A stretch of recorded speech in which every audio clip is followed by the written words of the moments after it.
Hello everyone, welcome back to NCERT Samriddh classes, जहां हम आपको पढ़ा रहे हैं एनसीईआरटी साइंस विद सॉल्यूशन। आज हम chapter exploring forces. Exploring means होता है जाने या फिर खोजे। फोर्सेस बलों, तो बलों को जाने या बलों को खोजे। ठीक है, इस चैप्टर में यानी कि हम पूरा फोर्स के बारे में जानेंगे और साथ में ये भी पढ़ेंगे कि फोर्स के कितने टाइप्स होते हैं और फोर्स का कहाँ कहाँ जो यूज होता है। ठीक, स्टार्टिंग में पैराग्राफ जो दिया हुआ है आपको इंट्रोडक्शन कराने के लिए, कुछ जो क्वेश्चन दे रखे हैं कि आपकी नॉलेज में ये दिखाने के लिए कि जो फोर्स है आप डेली लाइफ के अंदर कैसे जो यूज करते हो। ठीक है, कहाँ का जो फोर्स का जो प्रयोग होता है। उसके बाद जो चैप्टर बहुत ही इंटरेस्टिंग है, साथ में आपकी टाइप्स बता रखे हैं इसके अंदर यहाँ पर। तो जैसे जैसे पढ़ोगे तो क्वेश्चन भी आपको लर्न होते चले जाएंगे, जो क्वेश्चन आपके बनेंगे उसके आंसर भी यहाँ पर आपको पता चल जाएंगे। ठीक है, तो वीडियो के एंड तक बने रहना, अदरवाइज ऐसे ही फिर थोड़ा बहुत देख के छोड़ दोगे तो फिर चैप्टर ऐसे आपको समझ में भी नहीं आएगा। अदर क्लासेस की वीडियो के लिए नीचे वीडियो के मोर पर क्लिक करना है इसके, तो वहां पर आपको प्लेलिस्ट के जो लिंक मिल जाएंगे। चैप्टर स्टार्ट करते हैं कि why does it feel harder to pedal a bicycle when going up hill than on flat ground. कि पहाड़ी पर चढ़ते समय साइकिल चलाना समतल जमीन की तुलना में अधिक कठिन क्यों होता है, और why is it easier to slip on a wet surface, और गीली सतह पर फिसलना भी आसान क्यों होता है, और why do we feel light और like we are floating just after our swing reaches its highest point and begins to come down. Swing यानी कि जो झूला, तो जब हमारा झूला, ठीक है, जब हम झूलते हैं तो हमें झूला लाइट यानी कि हल्का क्यों महसूस होता है, और ऐसा क्यों लगता है कि जैसे कि हम तैर रहे हो। जब झूला ऊपर से यानी कि ऊपर की ऊंचाई तक जाता है, ऊंचाई तक जाने के बाद फिर जैसे ही नीचे की तरफ आता है, तो जैसे बीच वाले पॉइंट में जब रुकते हैं तो हमें फील होता है जैसे हम हवा में झूल रहे, तैर रहे हैं, और हल्का सा फील होता है। तो ऐसा क्यों होता है। शेयर योर क्वेश्चन, और अपने जो भी क्वेश्चन है वो यहाँ पर और भी आप साझा कर सकते हो। ठीक है, तो ये हम जब क्वेश्चन आंसर करेंगे तो इसके अंदर जो शेयर योर क्वेश्चन के अंदर भी क्वेश्चन करेंगे। It was a windy day, यह एक हवादार दिन था। Sonali and Ragini were excited to go cycling. Sonali and Ragini बहुत ही उत्साहित थे साइकिल चलाने के लिए। Their summer vacation had just begun, उनकी जो गर्मियों की छुट्टियां थी वो स्टार्ट हो गई थी, यानी कि शुरू हो गई थी छुट्टियां गर्मी की। And they wanted to explore the beautiful landscape around their village, और वो गांव के चारों तरफ जो सुंदर वातावरण जो बना हुआ था देखना चाहती थी। ठीक है,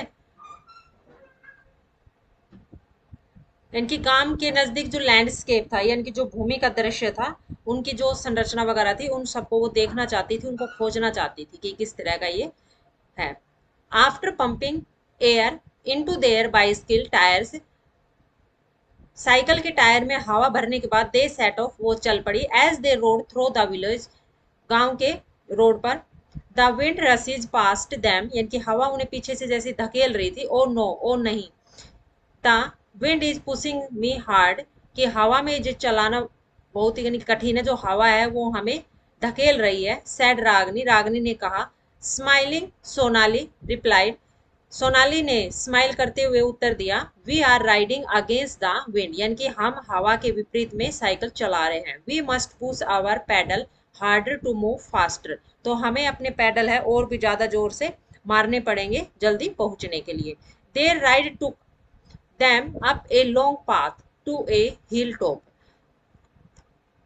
राइड करने के बाद यानी कि साइकिल चलाने के बाद वो एक पहाड़ी के ऊपर पहुंच जाती है। ठीक है, लंबे रास्ते के बाद, लंबे रास्ते में यानी कि लॉन्ग पाथ पे साइकिल चलाने के बाद वो पहाड़ी के टॉप पर पहुंच जाती है। Some parts of the road were rough, road के कुछ जो पार्ट है ऊबड़ खाबड़ थे। Where they found it hard to pedal, जहां पर उन्हें पैडल मारना बहुत ही कठिन लगा। वाइल अदर पार्ट, जबकि दूसरे पार्ट वर स्मूथर, कि स्मूथ थे, कि रोड जो सही थी।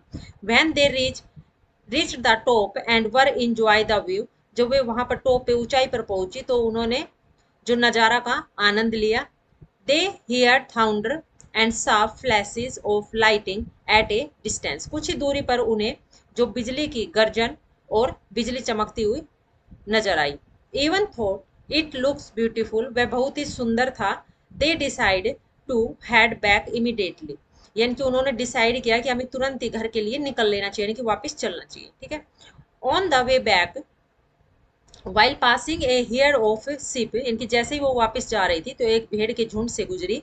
दे प्रेस्ड देयर साइकिल्स बेल, उन्होंने अपनी साइकिल घंटी बजाई। And turn the handles to change direction, और हैंडल को घुमाते हुए उन्होंने अपनी दिशा को बदल लिया। As they were coming down the slope of the hill, जैसे ही वो हिल के स्लोप पर यानी कि ढलान पर आई they realised that their bicycle were moving down at a great speed even through they were not pedalling, कि उन्हें ऐसा लगा कि जैसे नीचे आते वक्त वो पैडल ही नहीं मार रही और उनकी साइकिल है वो अपने आप ही नीचे की तरफ ढलान में लुढ़कती हुई आ रही है। सोनाली ये यानी कि सोनाली चिल्लाई, इट्स थ्रिलिंग्स, यानी कि बहुत ही ये आश्चर्य है। It seems something A pulling us down hill, की जैसे कुछ हमें खींच रहा हो नीचे की तरफ। वट कुड इट बी, ये क्या हो सकता है, ठीक है। तो इस पैराग्राफ में आप समझ गए होंगे कि जो किस तरह से साइकिल ऊबड़ खाबड़ में चलाना हार्ड है या कैसे उसमें ढलान में आए। तो इन सब में क्या था, फोर्स के बारे में दिखा रहा है कि वहां पर उन्होंने ढलान में आए तो कोई फोर्स नहीं लगा, अपने आप ही नीचे आ रही है, और जैसे ऊपर को तो उन्होंने बहुत ज्यादा फोर्स अप्लाई किया, ठीक है। अब आता है व्हाट इज फोर्स, फोर्स क्या है। तो let us try to experience the push and the pull, कि आप समझ गए होंगे अपने एक्सपीरियंस से, यानी कि अपना अनुभव किया होगा कि धकेलना और खींचना, ठीक है, ये क्या है, फोर्स है। यानी कि किसी भी ऑब्जेक्ट को हम पुश और पुल करते हैं तो वही क्या कहलाता है, फोर्स कहलाता है। लेट अस एक्सप्लोर, तो यहाँ पर एक्टिविटी दी हुई है, तो एक्टिविटी के थ्रू आपको समझा रखा है कि किस तरह से जो फोर्स है वो पुश और पुल है। तो take a large cardboard board box, केक बड़ा गत्थे का डब्बा लो। दे मूविंग ना sorry trying moving the box in as many different way as you can think of, और फिर इन्हें मूव करने की कोशिश करो, इन बॉक्स को यानी कि हिलाने की कोशिश करो, कि गति में लाने की कोशिश करो अलग अलग तरीकों से जितना आप सोच सकते हो, ठीक है। जैसे कि डायग्राम में दिखा रखा है कि जो बॉक्स है ये इसको धक्का लगा कर ले जा रहा है एक जगह से दूसरी पर, ये इसको इस तरह से खींच के ये उठा के, तो तीनों अलग अलग जो वे हो गए यहाँ पर।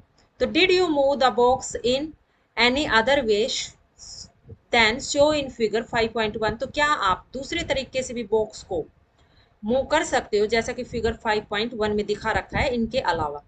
इन all the way that you might have use to move the box, इन सभी तरीकों से आप प्रयोग करके, इन सभी तरीकों का प्रयोग करके आप बॉक्स को मूव कर सकते हो। You had to apply a push और पुल टू द बॉक्स, तो यहाँ पर आप क्या करोगे, बॉक्स को या तो पुश करोगे या पुल करोगे, ठीक है, यही आप अप्लाई कर रहे हो। जनरली साधारणतः द पुश और pull apply on a object is called force in science, कि किसी भी ऑब्जेक्ट को, किसी भी वस्तु को या सामान को आप पुश या पुल करते हैं तो वही क्या कहलाता है, साइंस में, विज्ञान में बल कहलाता है, फोर्स कहलाता है, ठीक है। तो यहाँ पर फोर्स की डेफिनेशन क्या हो गई, द पुश और pull applied on an object is called force, ठीक है, इन साइंस, ठीक है, इज कॉल्ड फोर्स, ठीक है। हम फोर्स तक यहीं तक ही करेंगे, इसके अंदर इन साइंस आपको नहीं लिखना। तो यहाँ पर देखो इसके अंदर अगर आपको एमसीक्यू क्वेश्चन दिया जाता है तो उसके अंदर ये पूरी स्टेटमेंट लिख के दी जा सकती है, द पुश और pull applied on a object is called force, pressure, speed, time etcetera, इस तरह से ऑप्शन में, ठीक है। या ये भी दिया जा सकता है कि फोर्स इज ए, फिर उसके बाद आपको स्टेटमेंट में दी जाए कि द पुश और pull applied on an object, इस तरह से। तो यहाँ पर ये आपका एक जो क्वेश्चन बनता है इसके अंदर, ठीक है। नेक्स्ट है कि what can a force do to the bodies on what it is applied, तो जिन भी बॉडीज के ऊपर यानी कि जो भी ऑब्जेक्ट है, बॉडीज है, उसके ऊपर जो फोर्स लगाया जाता है, बल लगाया जाता है, तो उसके ऊपर यानी कि क्या अप्लाइड होता है, ठीक है ना, कि क्या लागू होता है। अब हम इसके बारे में पढ़ेंगे। फोर्स के बारे में आप समझ गए होंगे आई होप कि फोर्स क्या है और जो फोर्स की डेफिनेशन क्या है, और हर चीज के ऊपर जैसे फोर्स लगता है जितने भी ऑब्जेक्ट होते हैं उन सब पे, ठीक है। वी एक्सपीरियंसेस पुश और पुल in our daily lives all the time, often without even realizing it. Let us recall some of these experiences and analyze them. कि हमें अनुभव है कि हम प्रत्येक दिन अपने जीवन के अंदर हर वस्तु को क्या करते हैं, पुश और पुल करते हैं, लेकिन हम ये कभी भी रियलाइज नहीं करते, ठीक है, प्राय हमें इसको ध्यान ही नहीं जाता इस बात के ऊपर। लेकिन हर वस्तु को हम पुश और पुल करते हैं, तो इसका मतलब क्या है कि हम क्या कर रहे हैं, फोर्स लगा रहे हैं। अब जैसे आप पढ़ रहे हो तो यहाँ पर भी आपको जो फोर्स अप्लाई हो रहा है, ठीक है, अब वो फोर्स कौन सा अप्लाई हो रहा है वो हम नेक्स्ट आगे इस चैप्टर में पढ़ते जाएंगे कि जो फोर्सेस के टाइप में। तो चलो हम यहाँ पर अब जानते हैं अपने एक्सपीरियंसेस के बारे में, और उसके साथ ही एनालिसिस भी इनके बारे में करेंगे, ठीक है। यहाँ पर तो एक्टिविटी है 5.2, लेट अस एनालाइज। तो यहाँ पर फर्स्ट है थिंक ऑफ सिचुएशन, यानी कि सिचुएशन के बारे में सोचो। वेयर ए फोर्स, जहां पर जो बल है, यानी कि फोर्स मीन्स पुश और पुल, कि कोई भी वस्तु आप पुश या पुल कर रहे हो, ठीक है, उस चीज के बारे में सोचो, ठीक है। तो आप सोचो कि आप नोटबुक जो है, बुक से सॉरी बैग से आप बुक या नोटबुक निकालते हो, ज्योमेट्री बॉक्स निकालते हो, तो उसको क्या करते हो, पुश या पुल ही करते हो, या फिर उसके अंदर जो डालते हो, तो वहां पर भी क्या आपको फोर्स ही अप्लाई हो रहा है। Is applied and list them in table 5.1, और ये जहां पर ये अप्लाइड हो रहा है वो उसके बारे में सोचो, और जो 5.1 जो टेबल दी हुई है इसके अंदर इसकी लिस्ट बनाओ। Analyse is situation, her situation का एनालाइज करो, and right the effect of the force in table 5.1, और फिर जो उसका जो फोर्स पे क्या इफेक्ट पड़ता है वो भी टेबल के अंदर आपको लिखना है। सम सिचुएशन, कुछ स्थिति के अंदर, and their effects are already listed for you, कि यहाँ पर जो पहले से ही कुछ जो आपके लिए लिखा हुआ है, ठीक है, इसके अंदर लिस्ट बनाई हुई है। तो यहाँ पर जैसे टेबल दी हुई है इसके अंदर डिफरेंट एक्शन और देयर इफेक्ट, यानी कि अलग अलग जो कार्य और उसके क्या जो प्रभाव है यहाँ पर। तो फर्स्ट जो यहाँ पर एक्शन भी दिया हुआ है जैसे पहले ऑलरेडी, कि your friend holding your moving bicycle from behind to stop. इसमें बता रखा है कि आपका जो फ्रेंड है वो आपकी साइकिल को पीछे से यानी कि पकड़ लेता है आपको रोकने के लिए, तो आप क्या करेगा वहां पे, पुश करेगा या पुल, तो पुल करेगा, इनकी पीछे से पकड़ के खींचेगा तो आप पीछे की तरफ जाओगे, तो उसमें जैसे ब्रेक लग जाएंगे, वहां पे जो पैडल नहीं मार पाओगे, ज्यादा फोर्स लगेगा। तो यहाँ पे इफेक्ट यानी कि प्रभाव क्या होगा, स्टॉपिंग और decreasing the speed of the cycle, यानी कि साइकिल या तो स्टॉप हो जाएगी या उसकी स्पीड है वो क्या होगी, कम हो जाएगी। नेक्स्ट है hitting a moving ball with a bat, एक बैट से आप जो बॉल को मूव करते हो, बैट से एक बॉल को मारते हो, ठीक है, इसके तो मारने से क्या होगा, उसके अंदर पुश कर रहे हो या पुल, तो उसमें क्या होगा, पुश, ठीक है, आप उसको धकेलते हो यानी पुश किया बॉल को, तो उसमें क्या होगा, change the direction of A moving ball, तो जो मूविंग बॉल है, जो गतिमान जो बॉल है जो चल रही है, उसकी क्या होगी, डायरेक्शन चेंज हो जाएगी, ठीक है। आप मारते हो जैसे बॉल को बैट से, तो यूं तो नहीं हो कोई स्ट्रेट ही जाती है, वो स्ट्रेट आपको दिखती है, लेकिन जाके क्या होता है, उसकी डायरेक्शन चेंज हो जाती है, दूसरी तरफ जैसे मुड़ जाती है। थर्ड है प्रेसिंग एन इनफ्लेटेड बलून, तो जो इनफ्लेटेड बलून है अगर आप उसको प्रेस करते हो, दबाते हो, ठीक है, इसके अंदर कोई जो फूला हुआ जो बलून है आप उसको दबाते हो, उसके अंदर क्या करते हो, यानी कि पुश करोगे, ठीक है, प्रेसिंग यानी कि प्रेस मीन्स दबाना, पुश मतलब कि उसके अंदर दबाना जैसे नीचे की तरफ धकेलना, तो उसमें भी क्या होगा, change in shape of the balloon, तो बलून की जो शेप है उसमें क्या आएगा, परिवर्तन आ जाएगा। आपने देखा कोई बलून फूला हुआ है राउंड और आप जैसे दबाते हो तो नीचे की तरफ थोड़ा फ्लैटिंग में चला जाता है यहाँ पे, तो ये क्या हो गए, इसके इफेक्ट हो गए, ठीक है। तो इसी तरह से जो दे रखा है नेक्स्ट 4 5 आप इस कॉलम टेबल के अंदर आपको खुद फिल करना है यहाँ पे एक्शन, इसी तरह से और भी एग्जाम्पल आप ले सकते हो, फॉर एग्जाम्पल के अंदर उसमें आप पुश कर रहे हो, पुल कर रहे हो, और उसका क्या जो इफेक्ट पड़ता है, ठीक, आपको फिल करना है। आई होप आप कर लोगे, आपको समझ में भी आ गया होगा। वट डू यू, अदरवाइज जो चैप्टर जो कंप्लीट हो जाएगा तो हम ये पूरा करेंगे एक्टिविटी के साथ, ठीक है, क्वेश्चन आंसर ये एक्टिविटी भी फिल करेंगे। तो व्हाट डू यू कंक्लूड, तो आपने क्या निष्कर्ष निकाला फ्रॉम दीज एग्जांपल्स, इन उदाहरणों से, does a force cause a moving object to stop, can it change speed or direction or of motion or change the shape of an object, क्या जो बल है, बल के कारण ही कि कोई भी ऑब्जेक्ट है, वस्तु है, वो रुक जाती है, स्पीड में परिवर्तन आता है, डायरेक्शन में, या फिर उसकी जो शेप है वो चेंज हो जाती है, ठीक है। तो यहाँ पे देखो कुछ आपके जो 5.2 के अंदर फिगर में दिखा रखा है, अप्लाइंग फोर्स ऑन ऑब्जेक्ट, यानी कि फोर्स है अप्लाई किया जाता है इन ऑब्जेक्ट के ऊपर, यानी कि फोर्स लगाया जाता है, बल लगाया जाता है। तो देखो यहाँ पे जो ड्रॉर है, अगर ड्रॉर को बाहर की तरफ जैसे खींचते हैं तो इसके अंदर फोर्स अप्लाई हुआ इसके अंदर, तो यहाँ पे क्या होगा, ओपन होगी। उसी तरह से ये रबर बैंड है, इसको यहाँ पे दोनों डायरेक्शन इस तरह से खींचने पड़ेंगे, स्ट्रेचिंग होगी, इसमें स्ट्रेचिंग होगी तो इसकी जो शेप है वो चेंज हो जाएगी। उसी तरह से बॉल है तो बॉल की भी जो डायरेक्शन है वो चेंज हो रही है, ठीक है, इसके अंदर। इन एवरीडे लाइफ यानी कि प्रत्येक दिन जीवन में, we come across many situation, कई स्थितियों को हम क्रॉस करते हैं, where a force is apply, जहां पर एक फोर्स लगता है। फॉर एग्जाम्पल उदाहरण के लिए, ओपन ए ड्रावर यानी कि ड्रावर को जो खोलना, stretching A rubber band, A fielder stopping A ball, kicking A football, applying breaks on a moving bicycle, ठीक है, ब्रेक, तो रोलिंग ए चपाती और turning the steering handle of an auto rickshaw, what effect can be application of force have an object?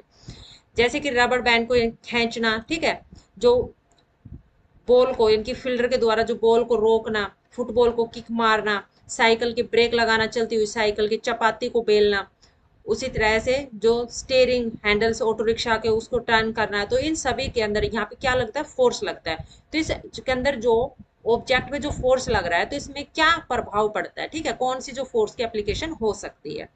तो the force apply on an object में B, तो यहाँ पर जो फोर्स अप्लाई होगा इस ऑब्जेक्ट के अंदर, तो क्या होगा, make an object move from rest, यानी कि ऑब्जेक्ट है वो मूव हो जाएगा, सॉरी मूव से किस में चला जाएगा, रेस्ट से, या रेस्ट से जैसे मूव के अंदर आ जाएगा, ठीक है, ऑब्जेक्ट मूव फ्रॉम रेस्ट, कि रेस्ट से मूव में आएगा। जब किसी ऑब्जेक्ट के ऊपर आप बल लगाओगे, फोर्स लगाओगे, तो जैसे बॉक्स अभी एग्जांपल हमने देखा था कि वो रेस्ट के अंदर है, अगर आप उस पर फोर्स अप्लाई करोगे तो रेस्ट किस में आ जाएगा, मूव में आ जाएगा।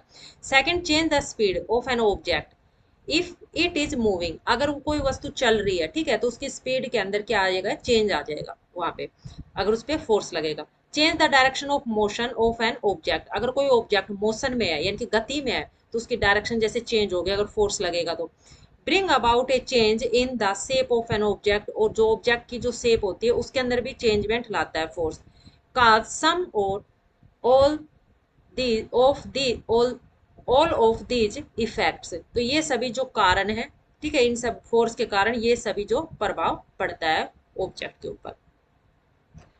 नेक्स्ट है, does this mean that whenever there is a change in speed or direction or change in shape, a force is acting on the object, यानी कि इसका मतलब ये है कि जितने भी जो ऑब्जेक्ट है जिसके अंदर शेप में चेंज आता है, डायरेक्शन चेंज होती है, इनकी स्पीड में चेंजमेंट आता है, तो वहां पर क्या हो रहा है, ऑब्जेक्ट पर क्या फोर्स लग रहा है, ठीक है। तो yes, none of this take place without and the action of the force, यहाँ की कोई भी ऐसी जगह नहीं है जहां पर कोई भी कार्य बगैर फोर्स के हो रहा हो, ठीक है। तो स्टेप फर्दर यानी कि एक कदम आपकी ओर जो जानने के लिए है कि suppose N object is at rest, कि सपोज करो कोई एक ऑब्जेक्ट है वो रेस्ट के अंदर है, does it means that no force is acting, कि वहां पर कोई भी फोर्स एक्ट नहीं हो रहा ऑन दिस ऑब्जेक्ट, इस ऑब्जेक्ट के ऊपर।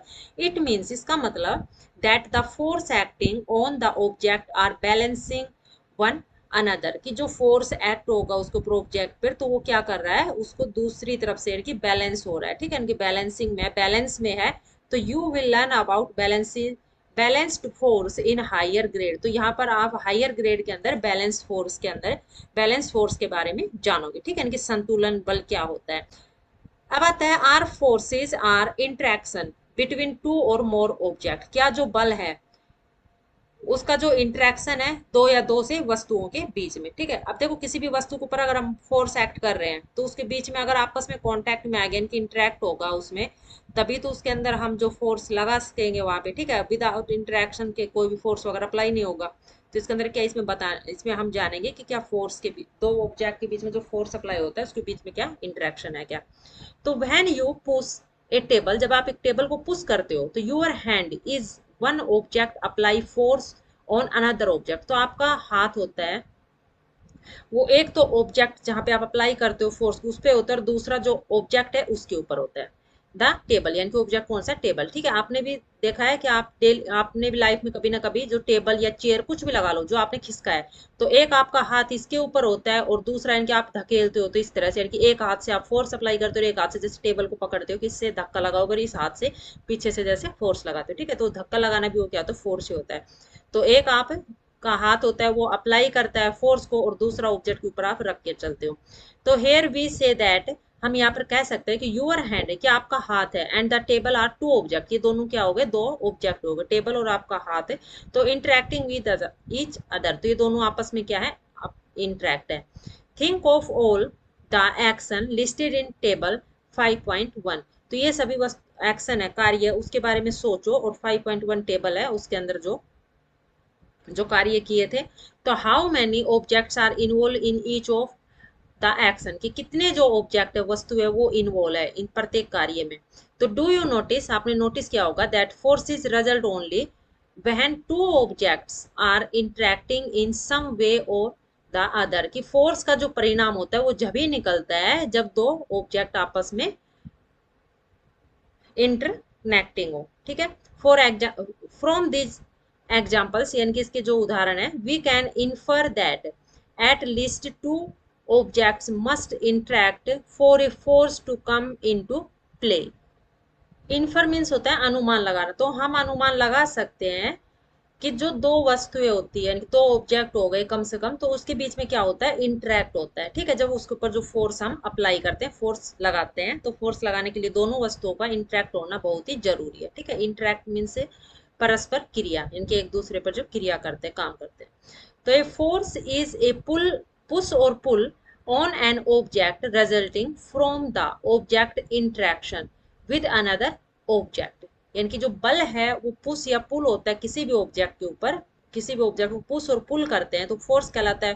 तो इसके अंदर रिजल्टिंग में, यानी कि परिणाम स्वरूप क्या होता है, जो ऑब्जेक्ट होता है वो दूसरे ऑब्जेक्ट के साथ में क्या होता है, इंटरेक्शन में होता है। The SI unit of force is Newton. जो न्यूटन है वो क्या है, एसआई यूनिट है किसकी, फोर्स की। तो फोर्स की एसआई यूनिट क्या हो गई, न्यूटन हो गई, और जिसका जो सिंबल है वो क्या है, कैपिटल एन, एन है, ठीक है। तो याद रखना, आपका जो एमसीक्यू या 1 मार्क क्वेश्चन है, तो आप कैपिटल एन भी लिख सकते हो या फिर डायरेक्ट आप सीधा न्यूटन भी लिख सकते हो, ठीक है। इसके अंदर यहाँ पर तो ऑप्शन में अगर स्मॉल एन या कैपिटल एन आए तो आपको कैपिटल एन का ही जो करेक्ट करना है, ठीक। जो न्यूटन की जो ऐसा न्यूटन है वो क्या है, फोर्स की एसआई यूनिट है। A step further, when you pushed the table with your hand, did you feel a force on your hand too? यानी कि जब आप टेबल को पुश करते हो, ठीक है, धकेलते हो, तो आपने फील किया होगा कि जो फोर्स है वो आपके हाथ के द्वारा लगता है। The moment you stop pushing, और फिर एक क्षण ऐसा होता है कि आप जो पुश करना स्टॉप कर देते हो, रुक जाते हो, ठीक है। आप बोलते हो ना कि हम तो थक गए, थोड़ी देर रुक जाते हैं, कोई भी काम करते हो तो। The force on your hand disappear, यानी कि जो फोर्स होता है वो आपके हाथ से डिसअपियर होता है, यानी कि फोर्स होता है जो आपके हाथ से, तो वो लगा दिया जाता है, वो रुक जाता है, खत्म हो जाता है। Whenever two object interact, जब दो ऑब्जेक्ट इंटरेक्ट होते हैं, इनकी परस्पर क्रियाएं करते हैं, each object experience a force from the other. तो इसके अंदर जो प्रत्येक जो ऑब्जेक्ट होता है वो अपने अनुभव से इनकी फोर्स लगाता है दूसरे ऑब्जेक्ट के ऊपर, ठीक है। जैसे आप टेबल को धकेलोगे तो टेबल पे फोर्स अप्लाई करोगे, तो आपका फोर्स कहाँ पे चला गया, टेबल के ऊपर, यानी कि आपने फोर्स अपना कहाँ लगा दिया, टेबल के ऊपर लगा दिया। तो as soon as the interaction ceases, तो इस तरह से इंट्रैक्शन केसेस में the two objects no longer experience the force, कि दो ऑब्जेक्ट के बीच में ज्यादा लंबे समय तक जो फोर्स का अनुभव नहीं रह सकता, ठीक है। हम लोग को कहते हैं थक गए, रुक जाते हैं, तो ज्यादा लंबे समय तक हम कंटिन्यू इस तरह से फोर्स अप्लाई नहीं कर सकते।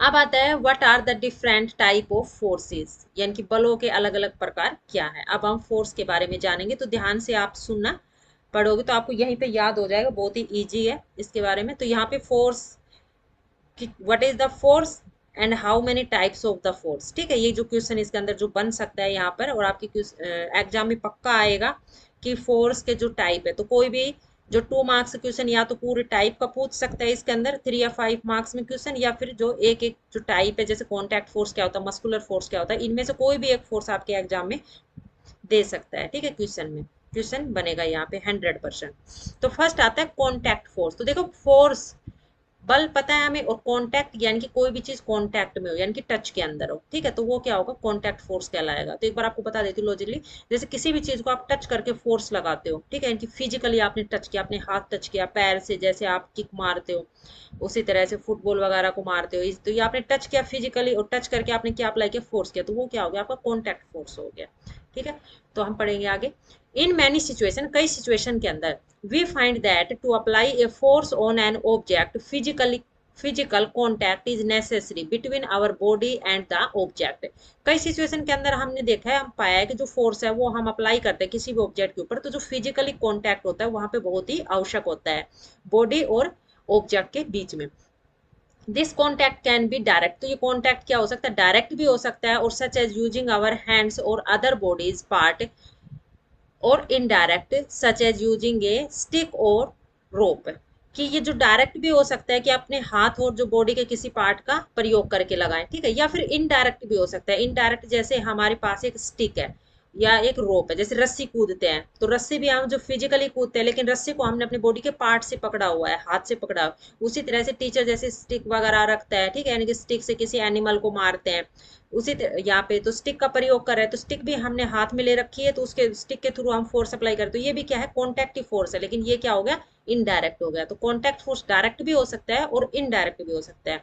तो forces of this type which act only when there is physical contact between the object are called contact force। यानी कि फोर्स की वो टाइप जिसके अंदर केवल फिजिकली कॉन्टैक्ट ही हो किसी ऑब्जेक्ट के साथ में, ठीक है, कोई भी ऑब्जेक्ट हम फोर्स लगा रहे हैं तो उसके अंदर फिजिकली कॉन्टैक्ट हो तो वो क्या कहलाता है, कॉन्टैक्ट फोर्स कहलाता है। ठीक है, आई होप आपको समझ में आ गया होगा। तो प्लीज वीडियो को लाइक जरूर कर देना। अगर नहीं आया है तो टॉपिक के अकॉर्डिंग आप कमेंट्स बॉक्स में बता सकते हो, तो हम दोबारा से एक बार फिर से समझा देंगे। अब नेक्स्ट आता है मस्कुलर फोर्स। ठीक है, मस्कुलर फोर्स भी इसी तरह है, यानी कि फोर्स हो गया, और मस्कुलर यानी कि जो फोर्स मसल्स के द्वारा लगाया जाए वो मस्कुलर फोर्स होता है। ठीक, an examples of contact force is muscular force, यानी कि यहाँ पर एक एग्जाम्पल है कॉन्टैक्ट फोर्स का मस्कुलर, यानी कि कॉन्टैक्ट फोर्स है ये भी क्या है, मस्कुलर का ये, सॉरी, कॉन्टैक्ट फोर्स की जो एक टाइप है मस्कुलर फोर्स। ठीक है, जो मस्कुलर फोर्स है कॉन्टैक्ट फोर्स की टाइप है, क्योंकि कॉन्टैक्ट फोर्स में हमने क्या पढ़ा था, फिजिकली। ठीक है, फिजिकली कॉन्टैक्ट, और जो फिजिकल के अंदर हमारी मसल्स भी आती है, तो ये क्या होगा, कॉन्टैक्ट फोर्स में आएगा। तो मस्कुलर फोर्स है वो क्या है, कॉन्टैक्ट फोर्स की टाइप है। When we perform and physical activity, जो हम फिजिकली एक्टिविटी करते हैं कोई भी परफॉर्म करने के लिए, तो सच ए वॉकिंग, जैसे चलते हैं, रनिंग करते हैं, लिफ्टिंग है, पुशिंग है, जंपिंग है, या स्ट्रेचिंग करते हैं, the force is cause by the action of muscles in our body. तो इसके अंदर जो फोर्स लगता है किसके कारण लगता है, हमारी बॉडी के मसल्स के द्वारा। The force is resulting due to the action of muscles is known as muscular force. तो जो फोर्स जो लगेगा, जो फोर्स का जो रिजल्टिंग निकलेगा, रिजल्ट निकलता है इसके परिणाम स्वरूप, तो जो फोर्स लगता है वो मसल्स के कारण लगता है, तो वो क्या होगा, मसल्स के द्वारा लगने वाला फोर्स क्या कहलाएगा, मस्कुलर फोर्स कहलाएगा। तो muscular force occurs when muscles, ये मस्कुलर फोर्स है किसके कारण होता है, when muscles contract and elongate while doing any activity. जब भी कोई एक्टिविटी करते हैं तो मसल्स क्या होती है, या तो इलोंगेट हो जाती है, ठीक है, या फिर कॉन्ट्रैक्ट में आ जाती है, या पूरी इकट्ठी हो जाती है, एक तरह से सिकुड़ जाती है। Animal, birds, fish and insect are use muscular forces for movement and survival। जो एनिमल्स है, इंसेक्ट, बर्ड्स, ये सभी मस्कुलर फोर्स का प्रयोग करते हैं मूवमेंट करने के लिए और सर्वाइवल करने के लिए। तो मस्कुलर फोर्स के बारे में आपको पता चल गया होगा। अब यहाँ पर देखो एक क्वेश्चन बनता है, यहाँ पे जो एनिमल्स, बर्ड, फिश और इंसेक्ट दे रखा है, बाई चांस इसके अंदर जो कोई भी एग्जाम्पल दे दे या इसमें से ऑप्शन में दे दे, और फिर पूछ ले कि मस्कुलर फोर्स जो है जो मस्कुलर फोर्स होते हैं किस किस के अंदर होता है। ठीक है, यहाँ पर जो एनिमल्स, बर्ड, फिशेज, या फिर ये दे दे कि मस्कुलर एनिमल्स, बर्ड, फिशेज और इंसेक्ट में कौन सा फोर्स यूज होता है, वहां पे दे दे मैकेनिकल, मैग्नेटिक फोर्स या मस्कुलर फोर्स। ठीक है, तो आपको पता होना चाहिए। Women use the muscular force of some animals to carry out many tasks for a long time। जो humans है, मानव है, वो मस्कुलर फोर्स जो प्रयोग कर रहे हैं मस्कुलर फोर्स का, some animals to carry out many tasks for a long times। कि यहाँ पर जो कुछ एनिमल्स है लंबे समय से जो मानव के लिए जो काम कर रहे हैं, तो यहाँ पर इनके अंदर भी क्या हो रहा है, मस्कुलर फोर्स का प्रयोग हो रहा है। ठीक है, जैसे हल जोतते थे तो यहाँ पर जो बुल्क है इनका भी मसल्स काम कर रही है। उसी तरह से जो घोड़ा गाड़ी होती है यहाँ पर, तो ये भी मसल्स के थ्रू धकेल के जो ले जा रहा है। ठीक है, और ऊपर से जो यहाँ पर इसके अंदर जो हाथ से चलाते हैं, इसके जो पकड़ के यहाँ पे रोप से, और पीछे की तरफ यहाँ पे भी जो लेग से और जो बॉडी से यहाँ पर भी जो मसल्स का ही यूज हो रहा है इसके अंदर। प्लीज वीडियो को लाइक जरूर कर देना ताकि हमें पता चल जाए कि आपको समझ में आ रहा है या नहीं, क्योंकि यही एक जो माध्यम है लाइक और कमेंट्स के द्वारा ही, जिससे हम पता कर सकते हैं कि आपको क्या डाउट है और कहाँ पर आपको जो प्रॉब्लम है या आपको पसंद आई है या नहीं, वीडियो या पढ़ाया हुआ समझ में आया या नहीं। ठीक है, क्योंकि अगर फेस टू फेस सामने होते हैं तो हम बोल कर भी आपसे पूछ सकते हैं वहां पर, लेकिन यहाँ पर आप ऑनलाइन के अंदर लाइक और कमेंट्स में बता सकते हो। एवर हियर ऑफ, यानी कि आपने सुना भी होगा, आपने सुना है तो, या फिर आपके सुनने के लिए, कि मस्कुलर फोर्स, जो मस्कुलर फोर्स है, play an important role in many functions inside our body too. यानी कि हमारी बॉडी के अंदर जो कई फंक्शंस होते हैं, ठीक है, इसके अंदर, तो वहां पर भी मस्कुलर फोर्स एक महत्वपूर्ण रोल निभाता है, काम करता है। कि this force help us chewing food, यानी कि ये फोर्स हमारे खाने को क्या करता है, च्यूइंग करने में मदद करता है। एंड पुश इट, और उसके साथ ही पुश करने में through the alimentary canal, alimentary canal के द्वारा during the process of digestion, digestion process में जैसे हम खाना खाते हैं तो हम क्या करते हैं, खाने को च्यूइंग करते हैं। तो जैसे च्यूइंग करेंगे तो वहां पे हमारी मसल्स ही काम करेगी, ठीक है। उसी तरह से जो खाने को धकेलते हैं यानी कि निगलते हैं, तो निगलने के बाद जो हमारी मसल्स होती है एलिमेंट्री कैनाल के अंदर यहाँ पे जाएगी। तो जो हमारा फूड पाइप होता है इसके अंदर, तो जैसे ही हम खाना यहाँ पर खाएंगे तो हमारे अंदर जाएगा, तो हम निगलते हैं, तो यहाँ पर जो ये मसल्स होती है, मसल्स के द्वारा जो हमारी फूड पाइप होती है वो क्या होती है, जैसे धकेलेंगे तो ओपन हो जाती है, फूड नीचे जाते हैं, फिर उसके बाद जो मसल्स होती है क्लोज हो जाती है, ठीक है। इसके अंदर आपस में कांटेक्ट में आके जो पाइप को थोड़ा सा जो क्लोज कर देती है इस तरह। तो यहाँ पे मसल्स का ही जो काम होता है, दिस ना sorry the expansion and contraction of our heart muscles, उसी तरह जो हार्ट मसल्स का यानी कि सिकुड़ना और जो फैलना, allow the blood to circulate our in our body, a process essential for survival, जो ब्लड को सर्कुलेट करने में जो मदद करता है, ये भी जो एक प्रोसेस है बहुत ही आवश्यक है हमारे जीवन के लिए, ठीक है, जीवन शैली के लिए। अब नेक्स्ट आता है फ्रिक्शन। फ्रिक्शन भी क्या है, एक टाइप का फोर्स है, ठीक है। मैं आपको एक बार समझा देती हूँ कि देखो जो फोर्स है, नॉर्मल फोर्स जो पढ़ के आए, उसके अंदर क्या होगा, ऑब्जेक्ट के बीच में, दो ऑब्जेक्ट के बीच में जो इंटरेक्शन होगा, ठीक है, उसके अंदर फोर्स होगा। फ्रिक्शन क्या होगा, कोई दो ऑब्जेक्ट हो गए, ये दोनों ऑब्जेक्ट हो गए, तो यहाँ पे ये वाला ऑब्जेक्ट है, ठीक है, इसका जो सरफेस है, और जो दूसरा सेकंड ऑब्जेक्ट है इसका जो सरफेस है, ठीक है। तो इन दोनों ऑब्जेक्ट के सरफेस के बीच में जो फोर्स लगता है वो क्या कहलाता है, फ्रिक्शनल फोर्स कहलाता है, ठीक है। दोनों सरफेस के बीच में लगता है, जैसे कोई भी चीज होती है, आप स्लाइड करते हो, तो स्लाइड करते हो तो स्लाइडिंग के अंदर यहाँ पे स्लाइड किया आपने, तो स्लाइडिंग के अंदर जैसे आप स्लाइड करके आते हो तो आपकी बॉडी के सरफेस में और जो स्लाइडिंग वाला जो झूला होता है इसके जो सरफेस में, दोनों में क्या होता है, फोर्स लगता है, तभी आप स्लिप होकर नीचे आते हो। उसी तरह से बॉल वगैरह होती है, स्लिप होकर आते हैं, आप चलते हो, तो वो क्या है, फ्रिक्शनल फोर्स, ठीक है। इसके अंदर हम उसके बारे में अब इसमें जानेंगे। तो ball rolling on a flat ground stop on its own after some time, कि एक बॉल होती है रोल करती रहती है, ठीक है, रोलिंग करती है, उसको रोल करते हैं तो फ्लैट ग्राउंड के अंदर, तो कुछ समय पे जाके क्या होती है, वो रुक जाती है। If we stop pedalling our bicycle on a flat road it slow down and come to a stop, उसी तरह से जो फ्लैट रोड के ऊपर हम साइकिल के पैडल मारना बंद कर देते हैं तो वो स्लो हो जाएगी, या फिर उसके बाद क्या होगी, स्टॉप हो जाएगी, ठीक है, रुक जाती है। If the road is rough, अगर रोड उबड़ खाबड़ है, इट स्टॉप सूनर, जल्दी स्टॉप हो जाएगी, देन द स्मूथर रोड के कंपैरिजन में। You must have come across many such experiences, इसी तरह से आपने कई एक्सपीरियंस, अनुभव देखे होंगे, अनुभव किए होंगे। What causes the change in the speed of objects in such situation, कि क्या क्या जो कारण हो सकते हैं स्पीड के परिवर्तन में किसी ऑब्जेक्ट के प्रत्येक सिचुएशन के अंदर। तो वी हैव लर्न यानी कि हमने जाना है कि earlier that the force is essential to change the speed of an object, की जो फोर्स है बहुत ही आवश्यक है किसी भी ऑब्जेक्ट की स्पीड में परिवर्तन लाने के लिए। हाउएवर, जबकि इन ऑल दीज सिचुएशन, सभी सिचुएशन के अंदर, no force appears to be acting on the object, की कोई फोर्स अपीयर यानी कोई फोर्स नहीं बचता जहां पर हम एक्ट करते किसी ऑब्जेक्ट पे। तो yet there speed gradually decrease, की जो बगैर फोर्स भी कई जो स्पीड होती है वो डिक्रीज हो जाती है, कम हो जाती है। And they come to a stop after some time, वो कुछ समय बाद वो रुक जाती है। इज इट पॉसिबल, क्या संभव है, that some force is in needed acting on them, कि यहाँ पर किसी फोर्स की आवश्यकता नहीं है। विच फोर्स इज इट, कि यहाँ पर कौन सा जो फोर्स है, ठीक है। पैराग्राफ में सिंपली कह रहा है कि अगर जैसे बॉल को आप धकेलते हो, ठीक है, बॉल को रोल करते हो, तो वहां पर तो आपने फोर्स लगाया, लेकिन जैसे ही बॉल को आपने रोल किया तो बॉल अपने आप चलती जा रही है, ठीक है। यहाँ पर हमने फोर्स अप्लाई किया, लेकिन यहाँ पर अब चल रही है, अपने आप मूव कर रही है, लेकिन मूव करने के बाद कुछ स्टॉप डिस्टेंस पे जाके अपने आप स्टॉप हो रही है, क्योंकि हमने ना तो यहाँ पे फोर्स लगाए ना यहाँ पे फोर्स लगा, बस हमने तो यहाँ पर थोड़ा सा फोर्स लगा के धकेली, तो यहाँ पे अपने आप स्टॉप क्यों हो गई, सीधी चलती क्यों नहीं गई, और इसी पोजीशन पे आके स्टॉप क्यों हुई, यहाँ पर क्यों नहीं हुई, ठीक है। तो यहाँ पर ये कौन सा फोर्स है, क्या फोर्स लगा या नहीं लगा, फोर्स है तो कौन सा यहाँ पर जो फोर्स है। तो यहाँ पर एक एक्टिविटी दी हुई है, लेट अस इन्वेस्टिगेट। तो टेक एन ऑब्जेक्ट, एक ऑब्जेक्ट लीजिए विद ए फ्लैट बेस का, कोई भी एमपीटी लंच बॉक्स हो सकता है, ज्योमेट्री बॉक्स, या फिर आपकी नोटबुक, या फिर टैक्स बुक, कुछ भी हो सकता है, ठीक है, फ्लैट होना चाहिए base. And place it on a table and floor, अब इसको टेबल या किसी फ्लोर पर रखे, फर्श पर, जेंटली, साधारणतः पुश इट, यानी कि इसको पुश करना है, ठीक है, जेंटली, बिल्कुल आराम से। एंड ऑब्जर्व, फिर इसको ऑब्जर्व करना है, डज इट स्टॉप, क्या स्टॉप हो गई, आफ्टर ट्रेवलिंग सम डिस्टेंस, कुछ डिस्टेंस ट्रेवल करने के बाद। Is there force acting on it, क्या इसके ऊपर कोई फोर्स लगा, और which bring it to rest, और इसको कौन है जो रेस्ट में लेके आया, ठीक है, यानी कि इसकी गति को जो रोक दिया गया। नाउ अब repeat bye pushing the object in the opposite direction. अब आपको यही जो है रिपीट करना है किसके अंदर, अपोजिट डायरेक्शन के अंदर, ठीक है। अभी आपने सीधा उसकी अपोजिट डायरेक्शन में रिपीट करना है, पुश करना है दोबारा से ऑब्जेक्ट को।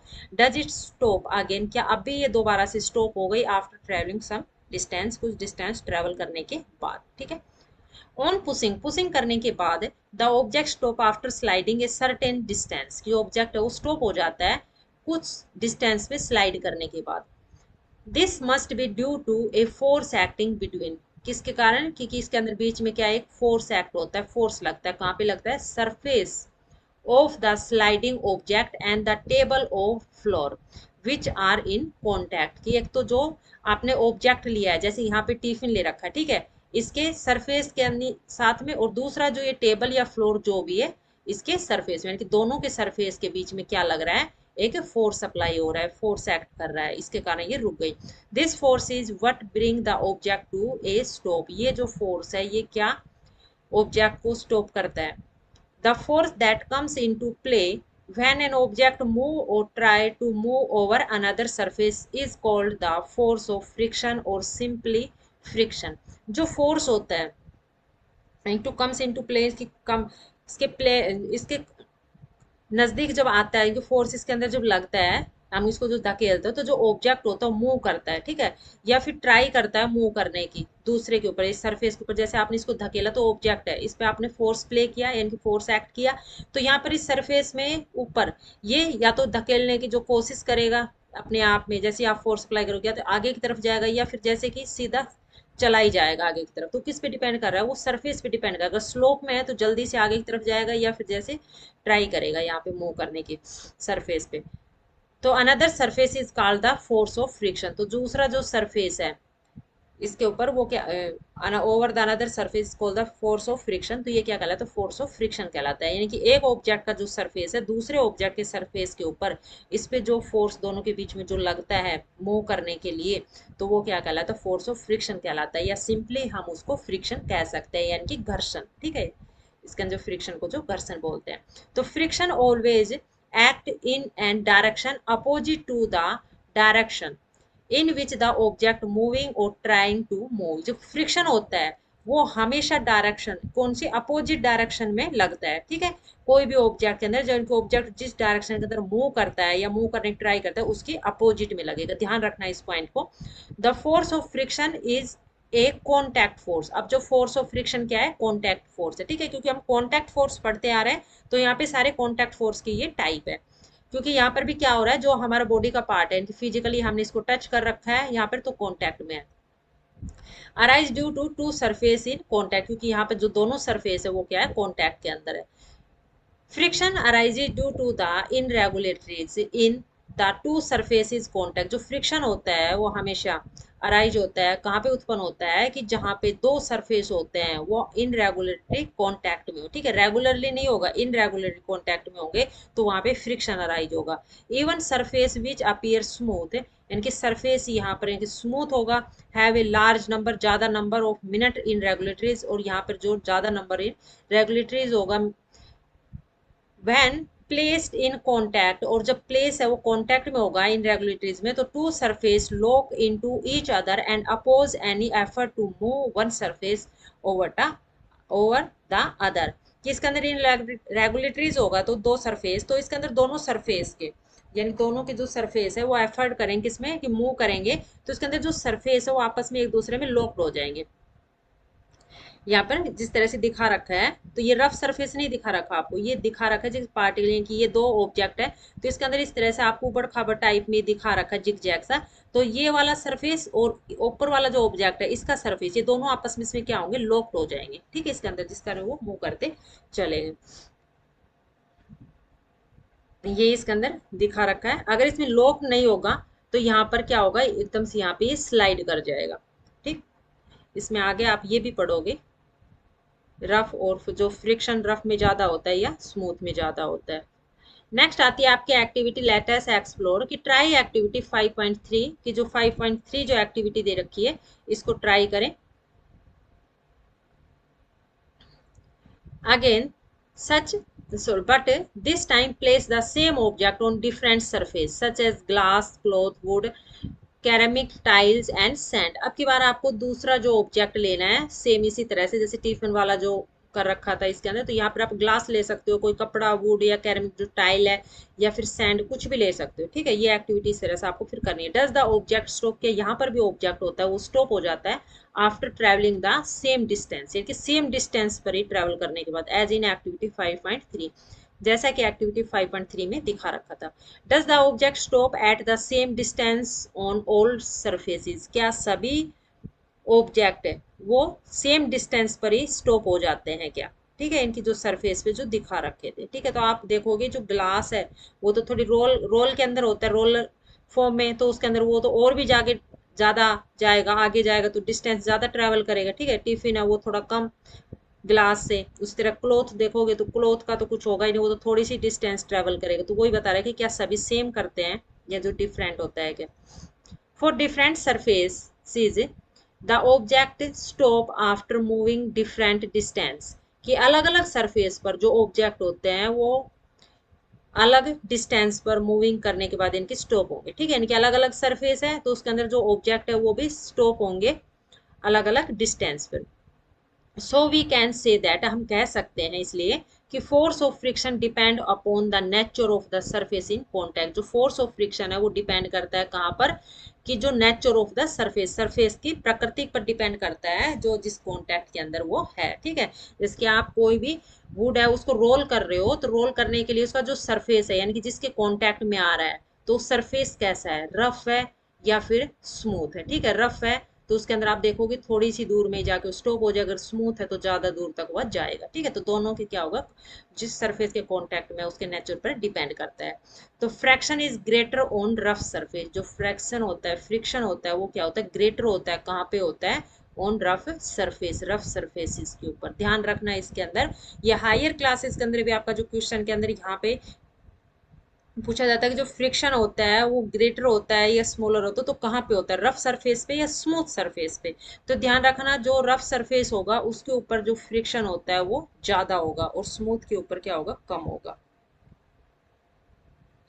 ठीक है, अगर ध्यान आपको याद ना रहे, भूल जाते हो तो ट्रिक से याद कर लेना कि जो रफ सरफेस पे आप क्या लगेगा, फोर्स ज्यादा अप्लाई करना पड़ेगा आपको। ठीक है, ज्यादा फोर्स लगेगा चलने के लिए, तो वहां पे मीन्स यानी कि ज्यादा लग रहा है तो क्या है, रफ पे ग्रेटर है। स्मूथ पे आप जल्दी से स्लाइड होके आ जाते हो तो वहां पे आपने फोर्स इतना अप्लाई नहीं किया तो वहां पर क्या है, ज्यादा यानी कि ग्रेटर नहीं है। ठीक है, तो रफ पे ग्रेटर रहेगा, स्मूथ पे नहीं रहेगा।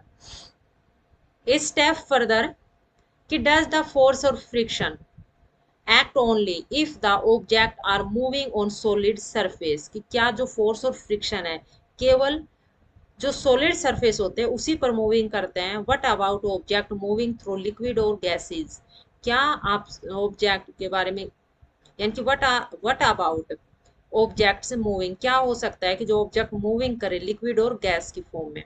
Air, water and other liquid also exert force of friction, air जो है, वाटर है और दूसरे जो लिक्विड है क्या वहां पर भी जो फोर्स ऑफ फ्रिक्शन एग्जर्ट करता है ऑब्जेक्ट जब वहां पे मूव करते हैं तो hence the object such a aeroplane, ship, boat and high speed train are design with a specific shape. ठीक है, to reduce the force of friction due to the air or water around them। तो देखो यहाँ पर भी एक जो question है इसके अंदर ये आपको, कि ship, boat and high speed train होते हैं ये सभी डिजाइन किए जाते हैं एक स्पेसिफिक शेप में। ठीक है, आप देखते हो ना इनकी शेप होती है ट्रायंगुलर टाइप शेप में होती है, इसी तरह से आप देखते हो जो बर्ड्स की और फिश की और एरोप्लेन की जो शेप होती है वो आपको सिमिलरिटीज दिखाई देती है तीनों के अंदर। ठीक है, इस तरह से।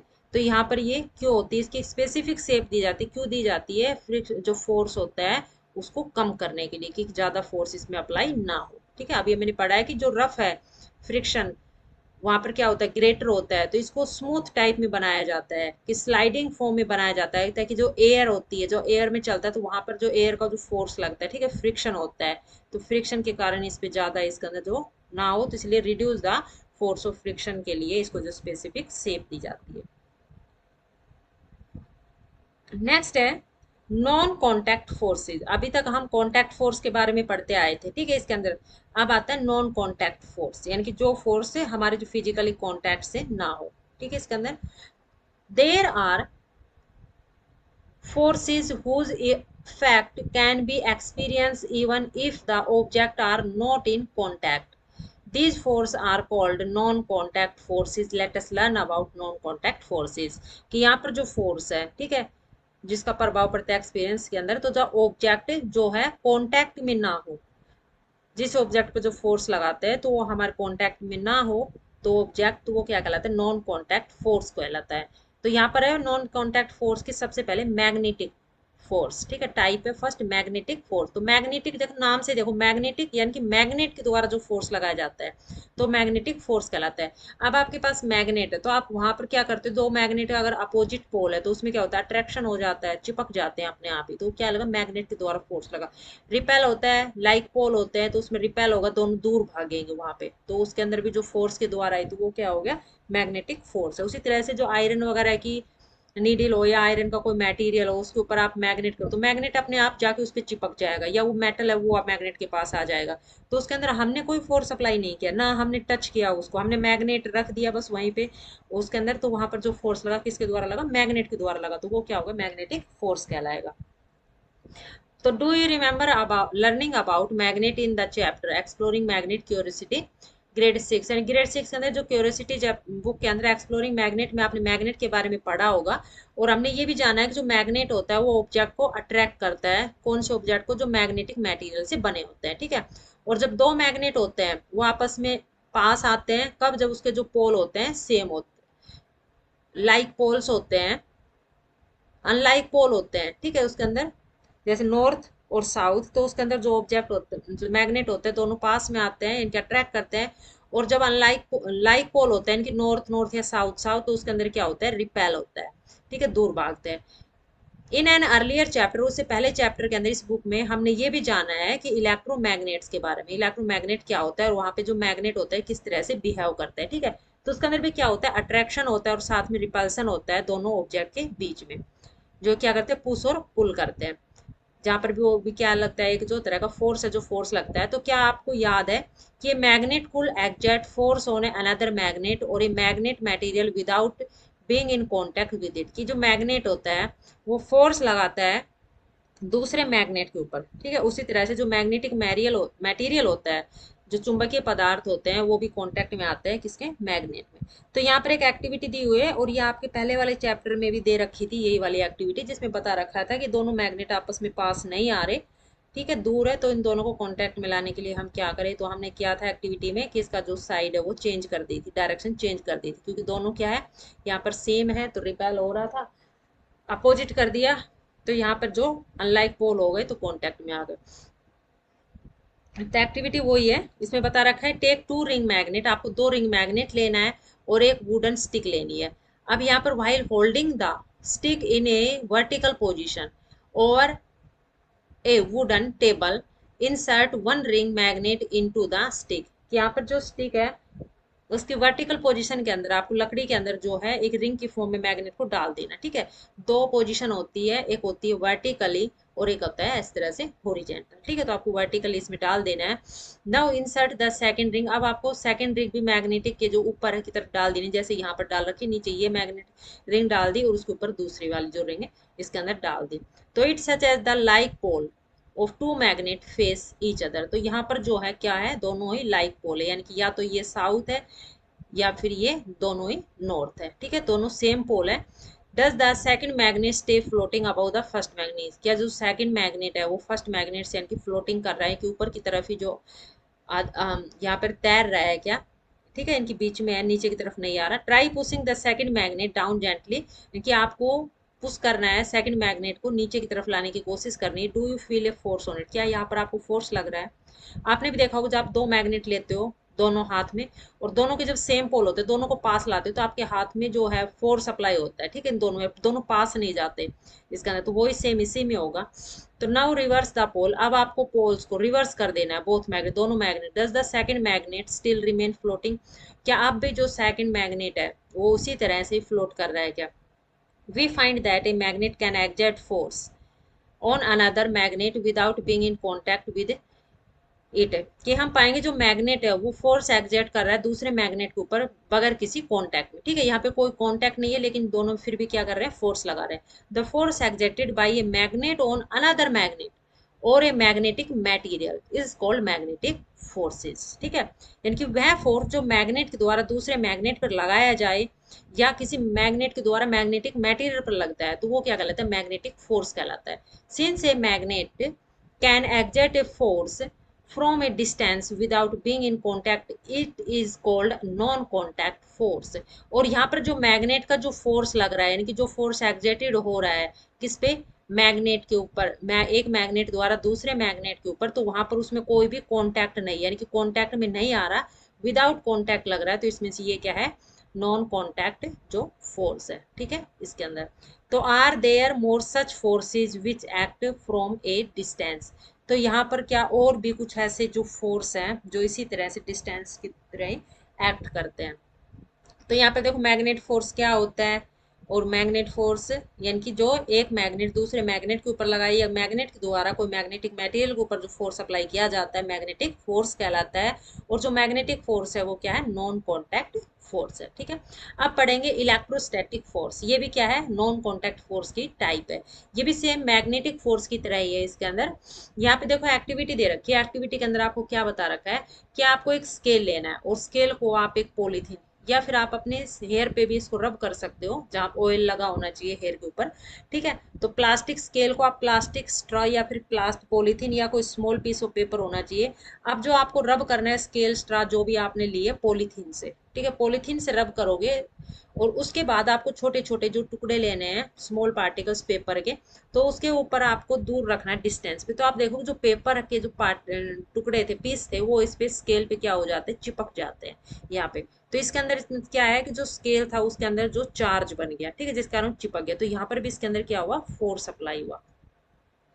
तो now bring it close to the small piece of paper place on a table, take care not to touch the paper piece, do you notice sometimes surprising, कि आपको स्केल को रब करने के बाद पॉलीथीन से, तो यहाँ पर अब आपको जो पेपर लेने हैं, ठीक है, उसको नीचे डालना है या कोई मेटल ऑब्जेक्ट उसके अंदर, तो इस जो टेबल वगैरह या फ्लोर पे जहाँ पर भी डालते हो तो आपको टच में नहीं लेके आना स्केल को, तो विदाउट टच आप ऊपर रखना है। तो आप नोटिस करोगे यहाँ पे कुछ जो आश्चर्यजनक होगा, जो पेपर पीस है get pull towards the plastic scale, ये कि प्लास्टिक स्केल से क्या हो जाते हैं ऊपर की तरफ जो खिंच जाए यानी कि उसके ऊपर तरफ लटक जाते हैं जैसे डायग्राम में दिखा रखा है। And stick to it when it brought close to paper piece, why does this happen, यानी कि ऐसा क्यों हुआ, यहाँ पे यानी कि पेपर उसकी स्केल से चिपक गए तो ऐसा क्यों हुआ।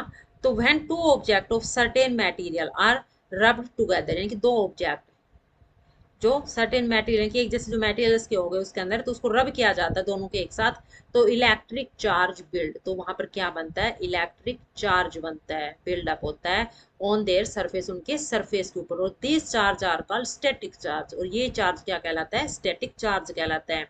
दे do not move by themselves, the object that acquired static charge is said to be a charge part object.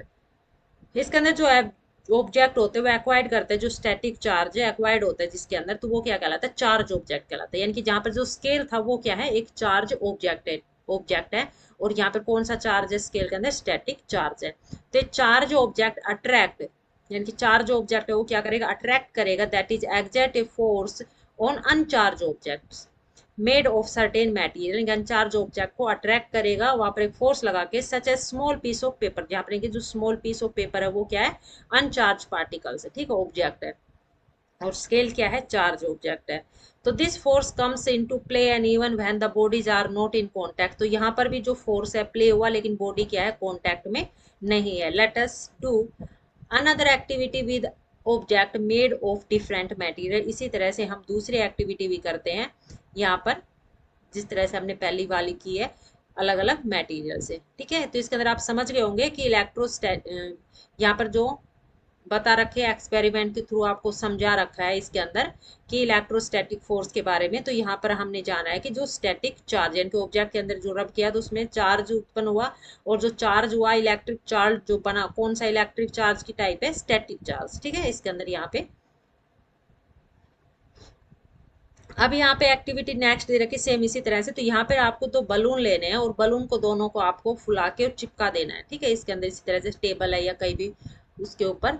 और फिर यहाँ पे बलून बलून को आपको क्या करना है, जो वूलन है, ठीक है, वूलन क्लोथ या वूलन से आपको क्लोथ से आपको उसको रब करना है। तो टेक टू बलून्स, दो balloon low and length of thread and A woollen cloth, inflate two balloons and hang them in such a way that they do not touch each other as shown in figure। यानी जैसा figure में दिख रहा है उसी तरह से आपको इसको हैंग करते हो तो दोनों को टच नहीं होना चाहिए आपस में। अब जब आप रब करोगे कि rub both balloon with the woollen cloth and release them, अब इसको छोड़ दोगे रब करने के बाद, तो be careful not to touch the rubbed balloon with your finger, what do you observe. तो ध्यान रहे आपको फिंगर से टच नहीं करना बलून को और फिर इसको छोड़ देना। फिर ऑब्जर्व करना है, व्हाट डू यू ऑब्जर्व, आप क्या ऑब्जर्व करते हो। We observe that the balloon move away from each other if they are repelling each other, कि जो बलून होते हैं वो आपस में एक दूसरे से दूर जा रहे हैं, ठीक है, जैसा फिगर बी में दिखा रखा है। इसका मतलब इसके अंदर जो क्या हो रहा है, रिपेल हो रहा है दोनों में, इनकी जो चार्ज है वो क्या है, सेम चार्ज है, जिसका कारण रिपेल हो रहा है। Now bring the woollen cloth use to rubbing the balloon close to one of the rubbed balloon, what happen. अब आपको फिर वूलन क्लोथ क्लोथ है वो लेके आना है और फिर जो रब किया हुआ है तो बलून उसी के एक के पास move towards each other if they are attracting each other. तो जो मूव कर रहे थे एक दूसरे से दूर जा रहे थे वो क्या होंगे, अट्रैक्ट होंगे। तो व्हाट डू वी इन्फर, तो यहाँ पे हमने क्या जाना कि from these observation, each observation से, कि अब यहाँ पर जो है अट्रैक्शन हो रहा है, मीन्स कि आपस में एक दूसरे के नजदीक आ रहे हैं। तो we found that the two similarly charge balloon repel, यानी कि दोनों बलून के अंदर अगर हमने ये पाया है कि दोनों के अंदर अगर सेम चार्ज है तो इसका मतलब वो क्या होंगे, रिपेल होंगे, ठीक है।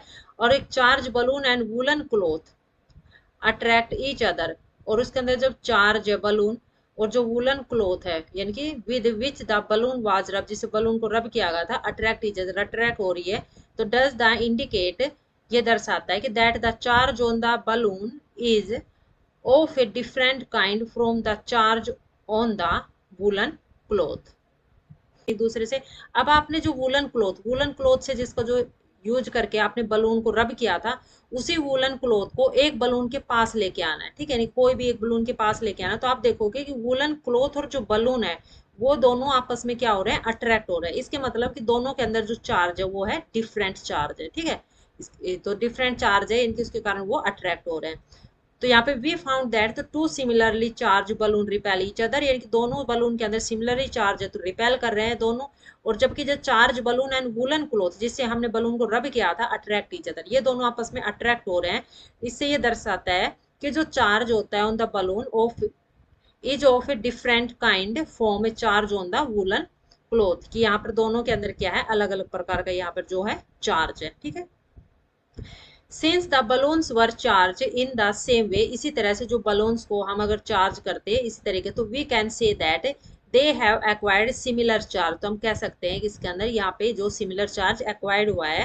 As the similarly charge balloon repel each other, तो इसके अंदर जो सिमिलरली चार्ज होता है बलून के अंदर तो रिपेल करेंगे।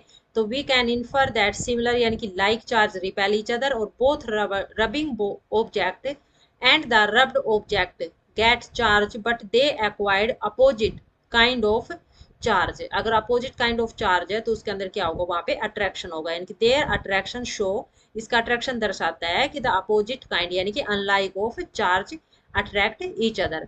The two kinds of static charge are said to be positive और नेगेटिव, तो यहाँ पर दो प्रकार है स्टैटिक चार्ज के, एक क्या है नेगेटिव है और एक क्या है पॉजिटिव है, ठीक है, यानी कि एक रिपेल करेगा और एक क्या करेगा, अट्रैक्ट करेगा। तो ध्यान रखना जो टू काइंड है स्टैटिक चार्ज की, तो स्टैटिक चार्ज की टू काइंड कौन कौन सी हो गई, एक पॉजिटिव और दूसरी नेगेटिव, ठीक है। ऊपर हम स्टैटिक पढ़ के आए थे और यहाँ पे हमने स्टैटिक चार्ज की टाइप पढ़ी है। The force exerted by A charge body on another charge body or an uncharged body is called electrostatic force, यानी कि फोर्स जो एक्सर्टेड होता लगता है एक चार्ज बॉडी जो दूसरी चार्ज बॉडी पर जो फोर्स लगाती है और या फिर किसी अनचार्ज बॉडी पर, तो वो क्या कहलाता है, इलेक्ट्रोस्टैटिक फोर्स कहलाता है, ठीक है। जैसे दोनों बलून है, दोनों चार्ज थे और ऊपर जो पढ़ के आए थे हम स्केल वाला एक्सपेरिमेंट किया था, उसमें एक चार्ज बॉडी थी और दूसरी क्या थी, अनचार्ज बॉडी थी। तो ये क्या हो गया, इलेक्ट्रोस्टैटिक फोर्स कहलाता है। और जो इलेक्ट्रोस्टैटिक फोर्स है वो क्या है, नॉन कॉन्टैक्ट फोर्स है, ठीक है, यानी कि नॉन कॉन्टैक्ट फोर्स की ये क्या हो गई है कि टाइप हो गई। नेक्स्ट आता है एक step further, when the charge move, यानी कि जो चार्ज मूव करता है, the consist and electric current, तो इलेक्ट्रिक करंट कंसिस्ट होता है उसके अंदर, तो इन एन इलेक्ट्रिक सर्किट, ये एक इलेक्ट्रिक सर्किट के अंदर, it is the same current, तो यहाँ पर सेम करंट है विच मेक ए लैंप, जैसे कि लैंप ग्लो होता है या हीटिंग इफेक्ट होती है, जनरेट होता है या मैग्नेटिक इफेक्ट होता है, ठीक है। अब नेक्स्ट आता है ग्रेविटेशनल फोर्स, ग्रेविटेशनल फोर्स यानी कि गुरुत्वाकर्षक बल। अब हम पढ़ेंगे ग्रेविटेशनल फोर्स के बारे में। तो लेट अस ऑब्जर्व, तो यहाँ पर ऑब्जर्व करते हैं, तो ग्रेविटेशनल फोर्स क्या है कि अर्थ, कोई भी चीज ऊपर की तरफ हम फेंकते हैं तो हर चीज क्या होती है, नीचे की तरफ ही गिरती है, ठीक है, नीचे की तरफ गिरती है, मीन्स यानी कि जो अर्थ है, अर्थ के अंदर एक फोर्स है, और जो फोर्स है वो कौन सा है अर्थ के अंदर, ग्रेविटेशनल फोर्स है। और ग्रेविटेशनल फोर्स क्या करता है, हर चीज को अपनी तरफ खींचता है, इसलिए कोई भी चीज ऊपर की तरफ फेंकते हो तो नीचे की तरफ ही गिरती है। अब जो चीज नीचे की तरफ गिरती है वो बहुत ही स्पीड से गिरती है, आपने भी नोटिस किया, ऊपर की तरफ जाती है तो थोड़ा सा ऊपर की तरफ जाकर स्टॉप हो जाती है, और नीचे की तरफ जल्दी से गिरती है, तो क्या होता है, ग्रेविटेशनल फोर्स के कारण। तो take a ball and throw it vertically upward, does it come down, एक बॉल लीजिए और ऊपर की तरफ वर्टिकल अपवर्ड में फेंकिए, क्या वो नीचे आती है। नाउ थ्रो इट अगेन, अब ये दोबारा फेंकिए, बट दिस टाइम हार्डर, लेकिन इस तरफ आप, इस बार आप लिए कठोर होगा। डज इट स्टिल फॉल, क्या अब भी गिरती है, break down to the ground, ground के अंदर। थिंक अबाउट डिफरेंट सिचुएशन, अलग अलग परिस्थितियों के बारे में सोचे। You, where you object grow up in any direction finally fall or come back to the ground or floor, यानी कोई भी आप चीज जैसे ऊपर की तरफ फेंकते हो, ठीक है, थ्रो आप, तो कोई भी डायरेक्शन में फेंको तो वो सीधा ही कहाँ गिरता है, नीचे की तरफ ही आके गिरता है। यहाँ पर कुछ एग्जांपल दिखा रखे डायग्राम के अंदर, तो दिखा रखे आप कोई भी चीज को नीचे की तरफ छोड़ते तो वो भी जल्दी से नीचे की तरफ गिरती है। ट्री पे कोई भी फ्रूट है तो वो भी नीचे की तरफ ही गिरते हैं, ऊपर की तरफ क्यों नहीं जाते। आप जंप करते हो तो नीचे की तरफ जल्दी से जंप कर जाते हो, बास्केटबॉल ऊपर उछालते हो तो बॉल नेट से निकल के नीचे गिरते हो, उसी तरह से आप जंप करते हो तो नीचे की तरफ बड़ी स्पीड से आप फॉल कर जाते हो। तो यहाँ पे तो ये सब जो है क्यों होता है। तो why do all the object fall towards the अर्थ, तो सारे ऑब्जेक्ट होते हैं वो अर्थ की तरफ ही क्यों खींचते हैं, क्यों गिरते हैं। इज देयर एनी फोर्स, क्या यहाँ पर कोई फोर्स है, विच एक्ट ऑन देम, कौन सा फोर्स इसके अंदर काम कर रहा है, और व्हाट एक्ट दिस फोर्स, ये कौन सा जो फोर्स लगता है। Since all the object fall towards the earth, यानी कि अर्थ के ऊपर जो भी ऑब्जेक्ट है, it means the earth attract pull them, यानी कि अर्थ है क्या, वो उसको अपनी तरफ खींच रही है या फिर अट्रैक्ट कर रही है, आकर्षित कर रही है। The force with which the earth attract objects towards itself is called the gravitational force, यानी कि वो फोर्स जो अर्थ के द्वारा किसी ऑब्जेक्ट, अर्थ के द्वारा लगाया जाता है किसी ऑब्जेक्ट को अपनी तरफ खींचने के लिए, तो वो क्या कहलाता है, ग्रेविटेशनल फोर्स कहलाता है, गुरुत्वाकर्षक बल कहलाता है। और the gravitational force exerted by the earth, और जो ग्रेविटेशनल फोर्स अर्थ के द्वारा लगाया जाता है वो क्या कहलाता है, फोर्स ऑफ ग्रेविटी, या फिर आप उसको सिंपली ग्रेविटी भी बोल सकते हो। Since the gravitational force act without contact with the object, यानी कि जो ग्रेविटेशनल फोर्स है बगैर किसी कॉन्टैक्ट से एक्ट होता है, ठीक है। हम देखते हैं ऊपर की तरफ कोई चीज फेंकते हो, कुछ गिरती है तो उस पर कोई कॉन्टैक्ट में नहीं होता, बगैर कॉन्टैक्ट डायरेक्ट नीचे गिर जाती है। इट अट्रैक्ट, यानी कि ये क्या होता है, आकर्षित होता है। It is non contact force, ये नॉन कॉन्टैक्ट फोर्स है। Gravitational force is always attractive force, gravitational force हमेशा क्या है, अट्रैक्टिव फोर्स है, ठीक है, ध्यान रखना। Unlike magnet force and electrostatic force which can either be attractive और रिपल्सिव, उसी तरह जैसे कि अनलाइक मैग्नेटिक फोर्स है, इलेक्ट्रोस्टैटिक फोर्स है, वो भी क्या है, अट्रैक्टिव और रिपल्सिव है, लेकिन ग्रेविटेशनल फोर्स क्या है, केवल अट्रैक्टिव फोर्स है।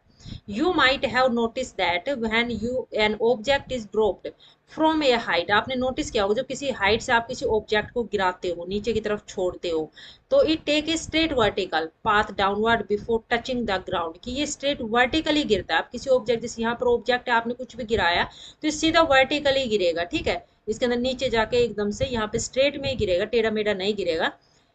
और when the object is throw vertically upward, और जब कोई आप अपवर्ड ऊपर की तरफ वर्टिकली फेंकते हो तो ऑब्जेक्ट मूव अप स्ट्रेट, तो ऑब्जेक्ट मूव स्ट्रेट करता है एंड स्लो डाउन, और धीरे हो जाता है, और स्टॉप मोमेंट, और एक मोमेंट पे जाके स्टॉप हो जाता है, स्टॉप होने पर टॉप पे और फिर सीधा यानी कि स्ट्रेट वर्टिकली क्या होता है, नीचे की तरफ गिरता है, ठीक है। ऊपर की तरफ कोई ऑब्जेक्ट आप फेंकोगे तो यहाँ पे जाके एक पोजीशन पे स्टॉप हो जाता है, स्टॉप होने के बाद फिर सीधा नीचे आके स्पीड से नीचे की तरफ गिरता है। तो इसका मतलब क्या है, अर्थ अपनी तरफ उसको अट्रैक्ट कर रही है ऑब्जेक्ट को ग्रेविटेशनल फोर्स के कारण।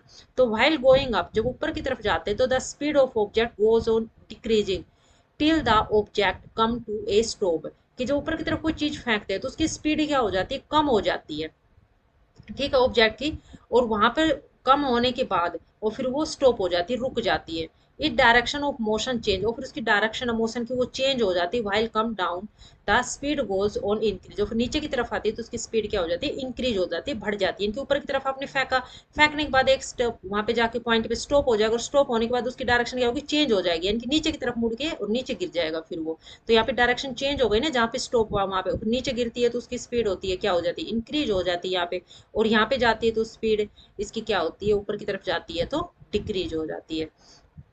तो हम कह सकते हैं ऑब्जेक्ट अंडरगो ए वर्टिकल मोशन, के ऑब्जेक्ट होते हैं वर्टिकल मोशन के अंदर जाता है, तो when it move in the vertical direction under the influence of the gravitational force, तो वो वहां पर इन्फ्लुएंस क्या होता है, ग्रेविटेशनल फोर्स के कारण। ठीक है, नेक्स्ट आता है वेट एंड इट्स मेजरमेंट, यानी कि भार और इट्स मेजरमेंट, यानी कि इसका मापन।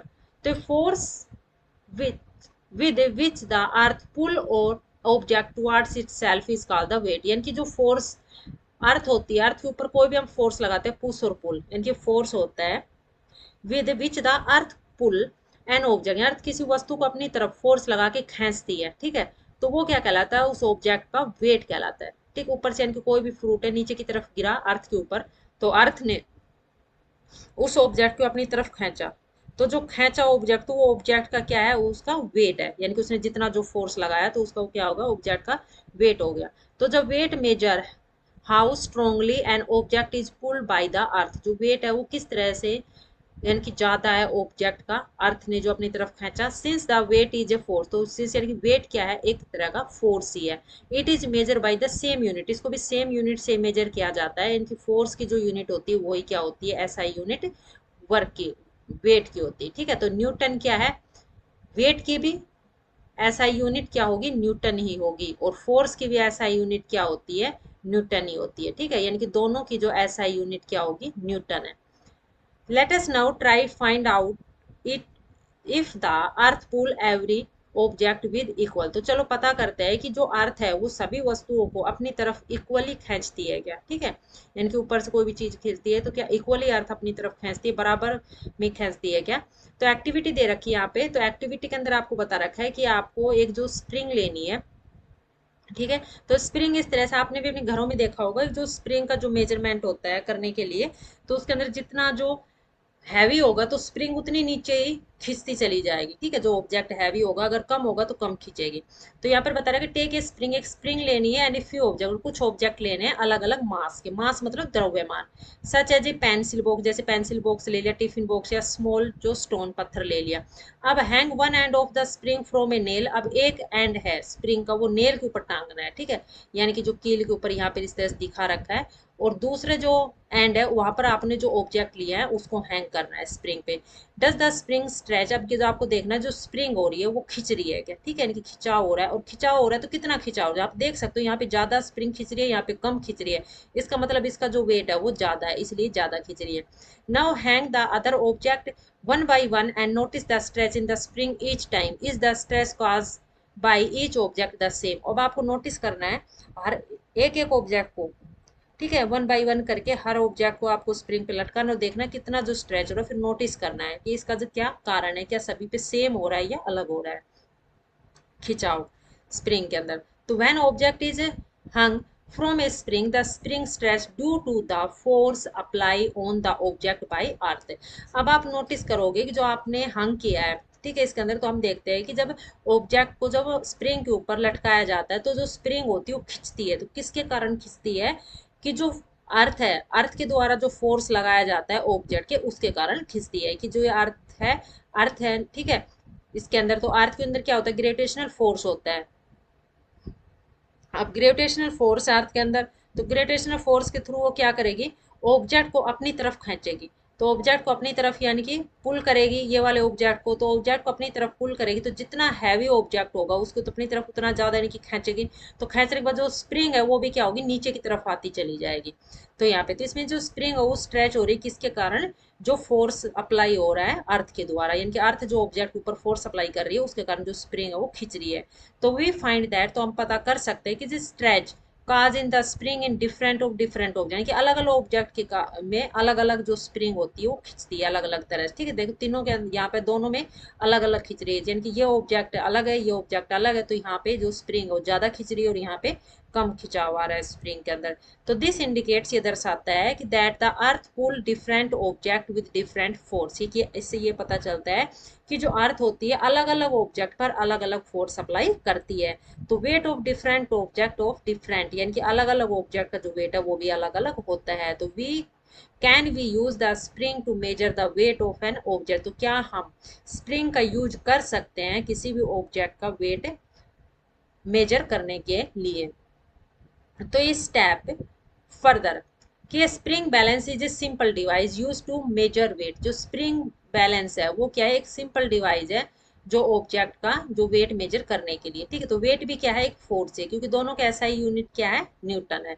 तो it consist of A spring fixed at one and, तो इसके अंदर जो कंसिस्ट किया जाता है कि जो स्प्रिंग को फिक्स किया जाता है एक एंड पे with A hook attach at the other and, और दूसरे एंड पे हुक अटैच कर दिया जाता है।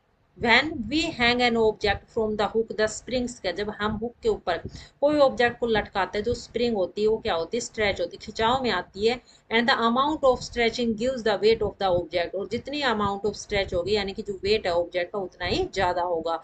तो there is a scale of an balance, यहाँ पर एक स्केल होता है उसका बैलेंस करने के लिए, यानी कि जिसमें दिखाया जाता है कि which the mark to show the weight, जहाँ पे मार्क शो किया जाता है जो वेट को दर्शाता है, फोर्स इन न्यूटन, यानी कि न्यूटन की यूनिट में।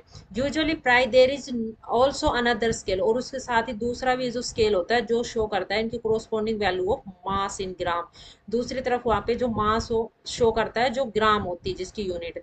तो these value have been mark with the assumption that the spring balance is used on the earth with the earth gravitational force attracting the object।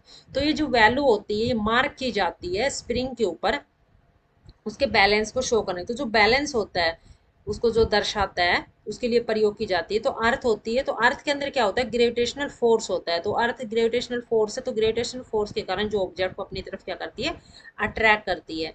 तो let us learn to measure the weight using a spring balance, चलो जहाँ सीखते हैं कि किस तरह से जो स्प्रिंग बैलेंस द्वारा हम जो है वेट को माप सकते हैं, ठीक है। तो बट फर्स्ट, लेकिन पहले let us familiars ourselves with a spring balance the way did with thermometer earlier in the chapter temperature and its measurement in curiosity grade 6, कि हम जानेंगे कि ये भी हमारे जो हमारी फैमिलियर्स के अंदर इस तरह से कि स्प्रिंग बैलेंस है, ठीक है, वो भी एक प्रकार का है। जिस तरह से जो थर्मामीटर होता है, थर्मामीटर से हम क्या नापते हैं, टेम्परेचर मापते हैं, ठीक है, जो मेजरमेंट ही है वो भी एक जो क्यूरियोसिटी ग्रेड 6 के अंदर पढ़ा था। तो उसी तरह से जो स्प्रिंग बैलेंस है वो भी क्या है, एक जो मेजरमेंट है। तो यहाँ पर एक एक्टिविटी दी हुई है इसके अंदर, तो लेट अस जो चलो अवलोकन करते हैं। तो look at the spring balance, तो यहाँ पर आपको बता रखा है जो स्प्रिंग बैलेंस के बारे में। तो सबसे पहले स्प्रिंग बैलेंस के बारे में जानते हैं कि कहाँ पे जो स्केल दिया और किस तरह से दे रखा है। तो इसमें देखा बता रखा है कि जो स्प्रिंग बैलेंस को आपको जो फिगर 5.13 में दे रखा है ध्यानपूर्वक आपको देखना है। फिर इसमें आपको बताना है कि जो मैक्सिमम वेट है हम इसमें कितना मेजर कर सकते हैं, और जो मैक्सिमम वेट है वो मेजर करेंगे उसके अंदर कितना कर सकते हैं कि 10 न्यूटन, ठीक है। इसके अंदर जो स्केल में 10 न्यूटन ही दे रखा है, क्योंकि इसका जो स्केल की जो रेंज है वो क्या है, 0 to 10 न्यूटन तक है, ठीक है। तो आप देख सकते हो यहाँ पे ये स्प्रिंग बैलेंस है। तो इसके अंदर एक तरफ आपका जो ग्राम शो कर रखा है, तो ग्राम अभी हम ऊपर पढ़ के आए थे, ग्राम से हम क्या मेजर करेंगे, ऑब्जेक्ट का मास मेजर करेंगे। और यहाँ पे जो न्यूटन है, न्यूटन यानी कि जो वेट यानी कि फोर्स है। तो यहाँ पर कितना तक कर सकते हैं, 0 से और 10, यानी कि मैक्सिमम कितना, यानी कि 10 न्यूटन हो सकता है, और यहाँ पे ये 1000 ग्राम हो सकता है जो मास इसका, ठीक है। तो let us now try to find the smallest value of weight that can be measure by the spring balance. तो हम यहाँ पर पता करेंगे जो स्मॉलेस्ट वैल्यू क्या है वेट की, जो हम मेजर कर सकते हैं स्प्रिंग बैलेंस के द्वारा। तो एक्टिविटी है यहाँ पे आपकी 5.11, तो इसके अंदर दिखा रखा है कैलकुलेट करना। तो look at the spring balance show, यानी कि स्प्रिंग जो बैलेंस दिखा रही है उसको आप देखें और नोट करें यहाँ पर कि how much is the weight different indicate between the two biggest mark. तो दोनों फिगर्स जो मार्क दे रखे हैं इसके बीच में यहाँ पर कितना जो अंतर है, ठीक है, कितना अंतर इसमें दिखाता है। तो the weight different indicate between the 0 and 0.1 Newton, कि 0 और 0.1 न्यूटन के बीच में कितना जो है वेट डिफरेंट है। और between 1 newton to 2 newton is 1, तो इसके अंदर क्या है, 1 न्यूटन टू 2 न्यूटन, एन के अंदर क्या है, इसमें दोनों में एक एन है, ठीक है, इनकी एक एन और एक एन एक न्यूटन से दूसरे न्यूटन, तो दोनों के बीच में क्या है 1, यानी कि 1 1 2 हो गया। ठीक है, तो इसका मतलब यहाँ पे कितना इसके अंदर बनता है कि 1 न्यूटन दोनों के बीच में।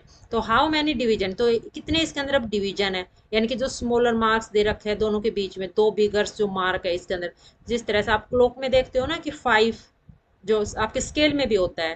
ठीक है, आप जो स्केल यूज करते हो उसके अंदर 5, तो इसी तरह से इसमें डिवीजन, तो यहाँ पर भी कितना डिवीजन है 5 डिवीजन है। ठीक है, मार्क्स के बीच में। तो how much weight does one small division indicate, तो इसके अंदर एक स्मॉल डिवीजन इंडिकेट कितना वेट इंडिकेट कर सकता है कि दर्शाता है। तो one small division indicate can read, तो हम एक स्मॉल डिवीजन जो स्मॉल डिवीजन है उसको कैसे पढ़ेंगे 1 न्यूटन/5, क्योंकि 1 न्यूटन होता है और उसके अंदर जो बीच में डिवीजन कितना दे रखा है 5 है, तो 1 न्यूटन/5, तो 1 में 5 से हम डिवाइड करेंगे तो हमारे पास क्या आ जाएगा 0.2 न्यूटन आ जाएगा। ठीक है, इसके अंदर डेसिमल में आ जाएगा डिवाइड करेंगे तो, यानी कि 5 1 जब 5 नहीं जाएगा उसके डिवाइड करेंगे तो 0.2 न्यूटन आ जाएगा। समझ गए होंगे आप शायद। सो इसलिए the smallest value that the spring balance can B read is 0.2 Newton, तो जो स्मॉलेस्ट वैल्यू है स्प्रिंग बैलेंस की वो क्या हो जाएगी, स्मॉलेस्ट यूनिट 0.2 न्यूटन हो जाएगी। ठीक है, इसके अंदर यहाँ पे ध्यान रखना। ठीक है, स्मॉलेस्ट वैल्यू क्या होगी 0.2, इसके अंदर जो न्यूटन आ जाएगी। नाउ यूजिंग, अब दिस मेथड, इस मेथड का प्रयोग करेंगे। Calculate the smallest value of weight that can be measure with the spring balance given to you. Your school laboratory may have spring balance for which the range and the value of the smallest division may be different. It is therefore always necessary to look careful at the spring balance you are about to use, कि आपके जो school laboratory के अंदर भी जो spring balance होता है तो वहां पर उसकी क्या जो रेंज है, क्या उसकी वैल्यू है, और स्मॉलर डिवीजन इसके अंदर क्या है, जो क्या इसके अंदर भी डिफरेंट है क्या। ठीक है, तो इन सब के बारे में आपको जानना बहुत ही नेसेसरी है और आप यानी आवश्यक है, और केयरफुली आपको स्प्रिंग बैलेंस को देखना है और उसके अंदर क्या क्या इंस्ट्रूमेंट है वो आपको जानना चाहिए और उसका किस तरह से जो प्रयोग होता है। लेट अस नाउ लर्न, अब हम जानेंगे कि हाउ इज मेजर, कि मापन क्या है weight using a spring balance, spring balance के अंदर। तो एक्टिविटी है आपकी लेट अस मेजर के अंदर, to take a spring balance and a few object, आपको कुछ ऑब्जेक्ट लेने हैं और एक स्प्रिंग बैलेंस लेनी है। ठीक है, उसको मेजर करने के लिए कीप इन माइंड, अपने दिमाग में ये बात रखें कि object should not be heavy, वो ऑब्जेक्ट ज्यादा हैवी नहीं होना चाहिए मैक्सिमम वैल्यू से। ठीक है, जो मैक्सिमम वैल्यू है उससे, क्योंकि मैक्सिमम वैल्यू हमारी कितनी है 10n है और मिनिमम 0.2n है। तो weight of spring balance can be measure, तो हम वहां पर जो मेजर करेंगे स्प्रिंग बैलेंस से उसका weight, otherwise it may be damage, नहीं तो फिर वो ज्यादा हैवी या मैक्सिमम होगा तो जो स्प्रिंग है वो डैमेज हो जाएगी, खराब हो जाएगी, टूट जाएगी। Suspend the object 1 by 1, one from the hook, read the scale of weight carefully and record your observation table 5.2।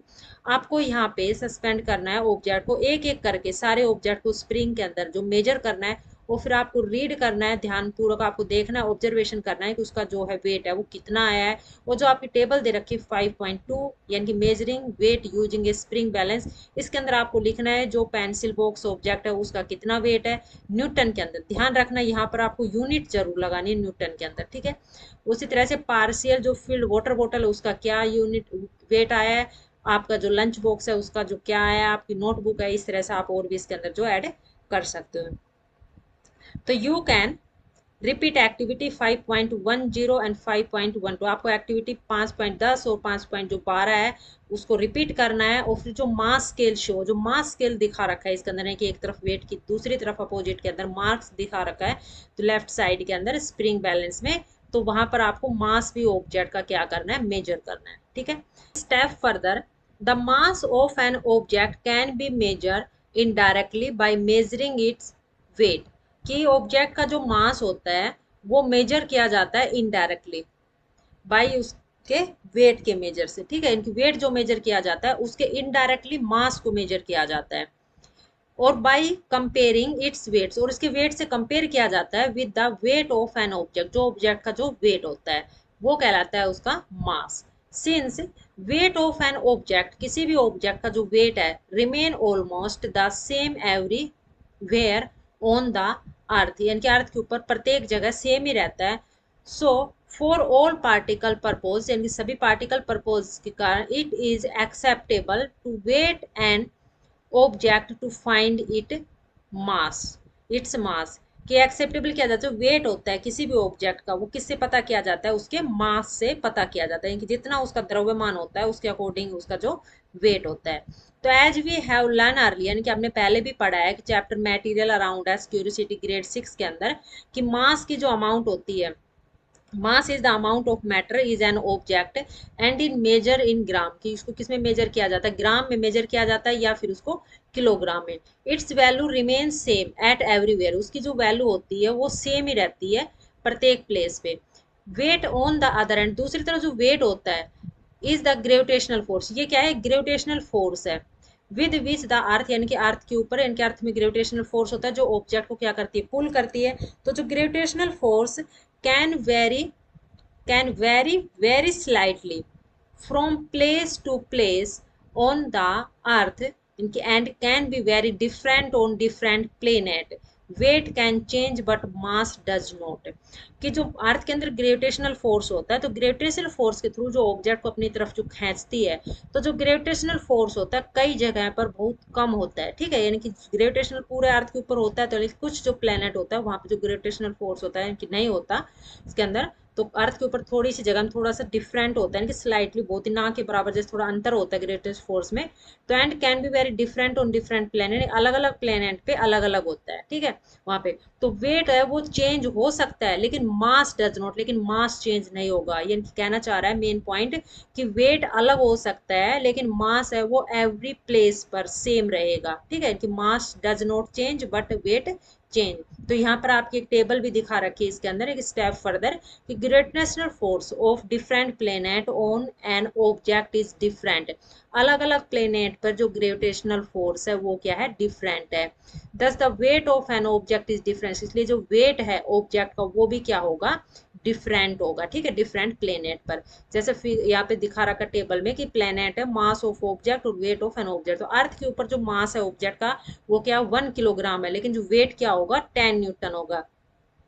Moon के ऊपर ऑब्जेक्ट का जो मास है 1 किलोग्राम है, लेकिन मून के ऊपर जो वेट क्या होगा 1.6 न्यूटन होगा। तो देखो दोनों के अंदर है, अर्थ और मून में क्या है, मास तो सेम है, ठीक है, इसमें देख रहे हो कि 1 किलोग्राम है, ये मास तो सेम है, लेकिन यहाँ पर जो न्यूटन में यूनिट दी हुई है वेट क्या है इसका, सब में क्या है, डिफरेंट है, ठीक है। तो इस बात को ध्यान रखना कि वेट डिफरेंट होगा लेकिन मास क्या होगा, सेम होगा। तो स्टेप फर्दर कि इन एवरी डे लाइफ, इनकी प्रत्येक दिन जीवन में, particularly for the goods are commonly use, कि जो भी हम सामान यूज करते हैं प्राय, we are more interested in the amount of matter in an object, कि जो भी ऑब्जेक्ट होता है उसके अंदर जो उसकी अमाउंट होती है मैटर की जो लेते हैं उसमें बहुत ज्यादा इंटरेस्टेड होते हैं, यानी कि उसके मास में, rather than the force supply, यानी कि उसके अंदर जो फोर्स सप्लाई होता है बाय द अर्थ अपॉन, अर्थ के द्वारा, यानी कि इट्स वेट, उसके वेट में, ठीक है, लेकिन फोर्स सप्लाई होगा वो किसके अंदर होगा, उसके वेट के अकॉर्डिंग होगा वहां पे, लेकिन मास पे कोई इफेक्ट नहीं पड़ेगा, मास वही रहेगा। However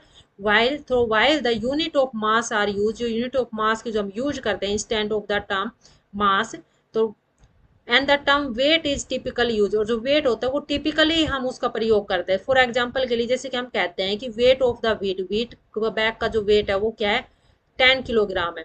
but in scientific use, अगर साइंटिफिक यूज में हम देखें तो this is the not correct, ये करेक्ट नहीं है, क्योंकि हमने यहाँ पर क्या पढ़ा है कि वेट को किस में मापते हैं, वेट को मापते हैं न्यूटन के अंदर, लेकिन हम यहाँ पर क्या पढ़ रहे हैं, 10 kg पढ़ रहे हैं, तो ये क्या है, इसका मास है, यूनिट, जो मास की यूनिट है, तो इसका मतलब ये कि वेट नहीं है, ये इसका मास है, ठीक है। अगर वेट होता तो यहाँ पर हम साइंटिफिक में क्या पढ़ते, 10 न्यूटन होता। तो it is important to use the correct term with their correct unit, तो यहाँ पर सबसे इंपॉर्टेंट है करेक्ट टर्म, सही टर्म के लिए सही यूनिट होना बहुत जरूरी है।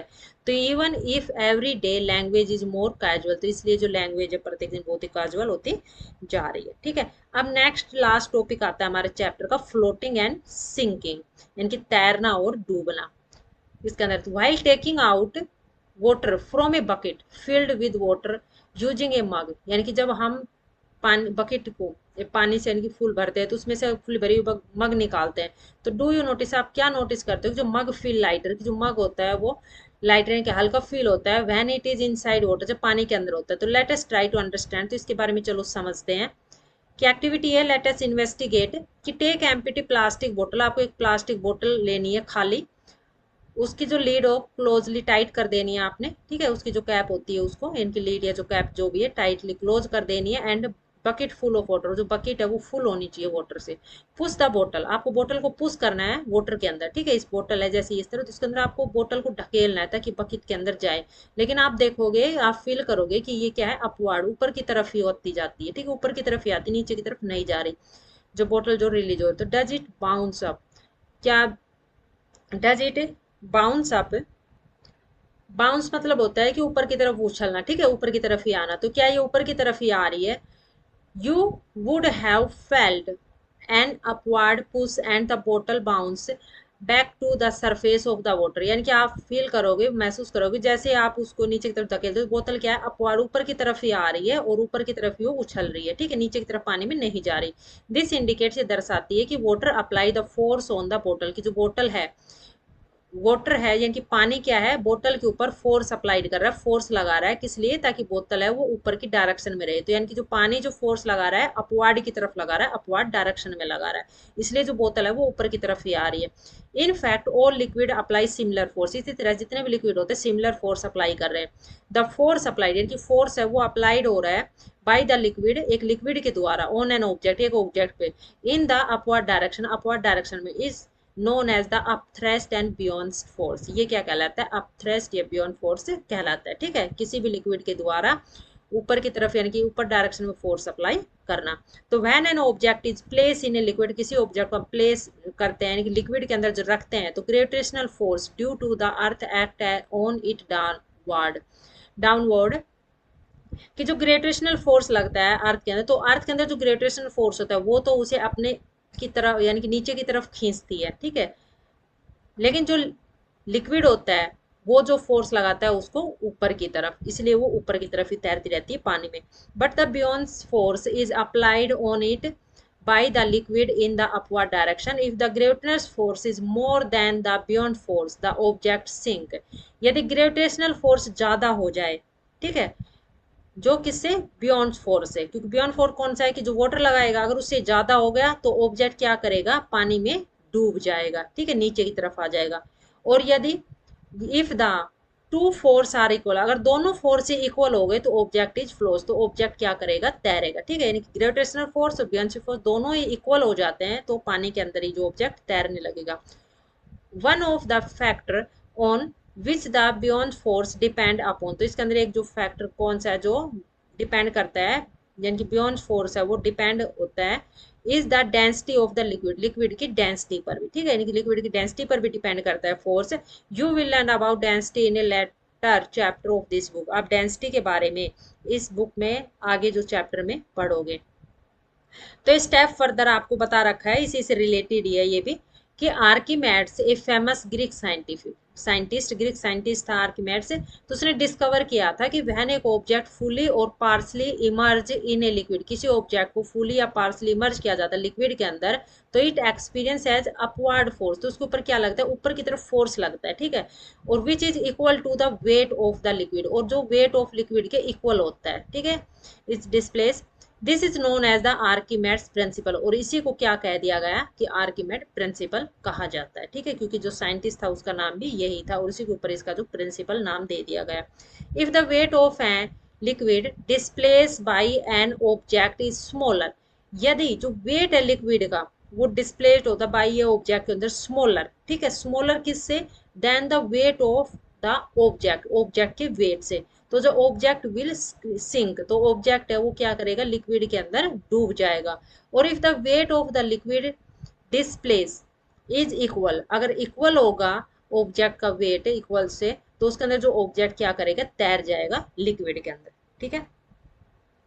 उसी तरह से नेक्स्ट एवर हेयर ऑफ, कि देर आर सम रॉक्स, कि यहाँ पर कुछ रॉक्स हैं which can float on water, जो पानी में तैरती है। On such rocks is pumice which is for during volcanic eruption, यानी कि जो वोल्केनिक जो लावा वगैरह फूटा था उसके कारण जो रॉक है कुछ जो बनी थी, वह लावा विद लॉट ऑफ गैस, की लावा के अंदर जो बहुत सारी जो गैसेज थी, एंड वाटर वेपर, और वाटर वेपर कूल्स क्विकली, यानी कि जल्दी से जो ठंडे हो गए, इट ट्रैप्स टीनी बबल्स, और इसके छोटे छोटे जो बबल्स बन गए, ऑफ द गैस इनसाइड, और इसके अंदर जो जो क्या भर गई, गैस बन गई, ठीक है, गैस भर गई इसके अंदर। तो दिस क्रिएट्स, और इसी क्रिएट्स के कारण ये लाइट ये हल्के हो गए और पोरस रॉक, और ये क्या कहलाए, पोरस रॉक, ठीक है, जो चट्टान थी। तो इसका जो कारण बता रहा है कि किस कारण ये तैरती है। तो फिल्ड विद एयर पॉकेट, और ये फिर एयर पैकेट से फिल हो गई एक तरह से, और विच इज लेस डेंस, जो लेस डेंस हो गई than water and float on it, इसलिए पानी के ऊपर ही क्या होती है, तैरती रहती है, ठीक है। तो ये जो हमारा चैप्टर था force, exploring the force, complete हो गया। आई होप आपको अच्छे से समझ में भी आया होगा और आपको फोर्स की टाइप भी याद हो गई होगी। और जब एक्सरसाइज क्वेश्चन आंसर करेंगे तो आपको इजीली से उसके आंसर भी आ जाएंगे। तो प्लीज़ अगर आपके लिए हेल्पफुल थी तो वीडियो को लाइक जरूर करना और कमेंट्स बॉक्स में जरूर बताना, ठीक है। अगर आपको समझ में आया तो कमेंट्स बॉक्स के अंदर थम्स के इमोजी जरूर भेजना। चैप्टर था कंप्लीट होगा। नेक्स्ट वीडियो के अंदर हम इसकी जो एक्सरसाइज और जो पेज नंबर से जो क्वेश्चन आंसर दे रखे हैं वो हम सोल्व करेंगे। Thanks for watching this video.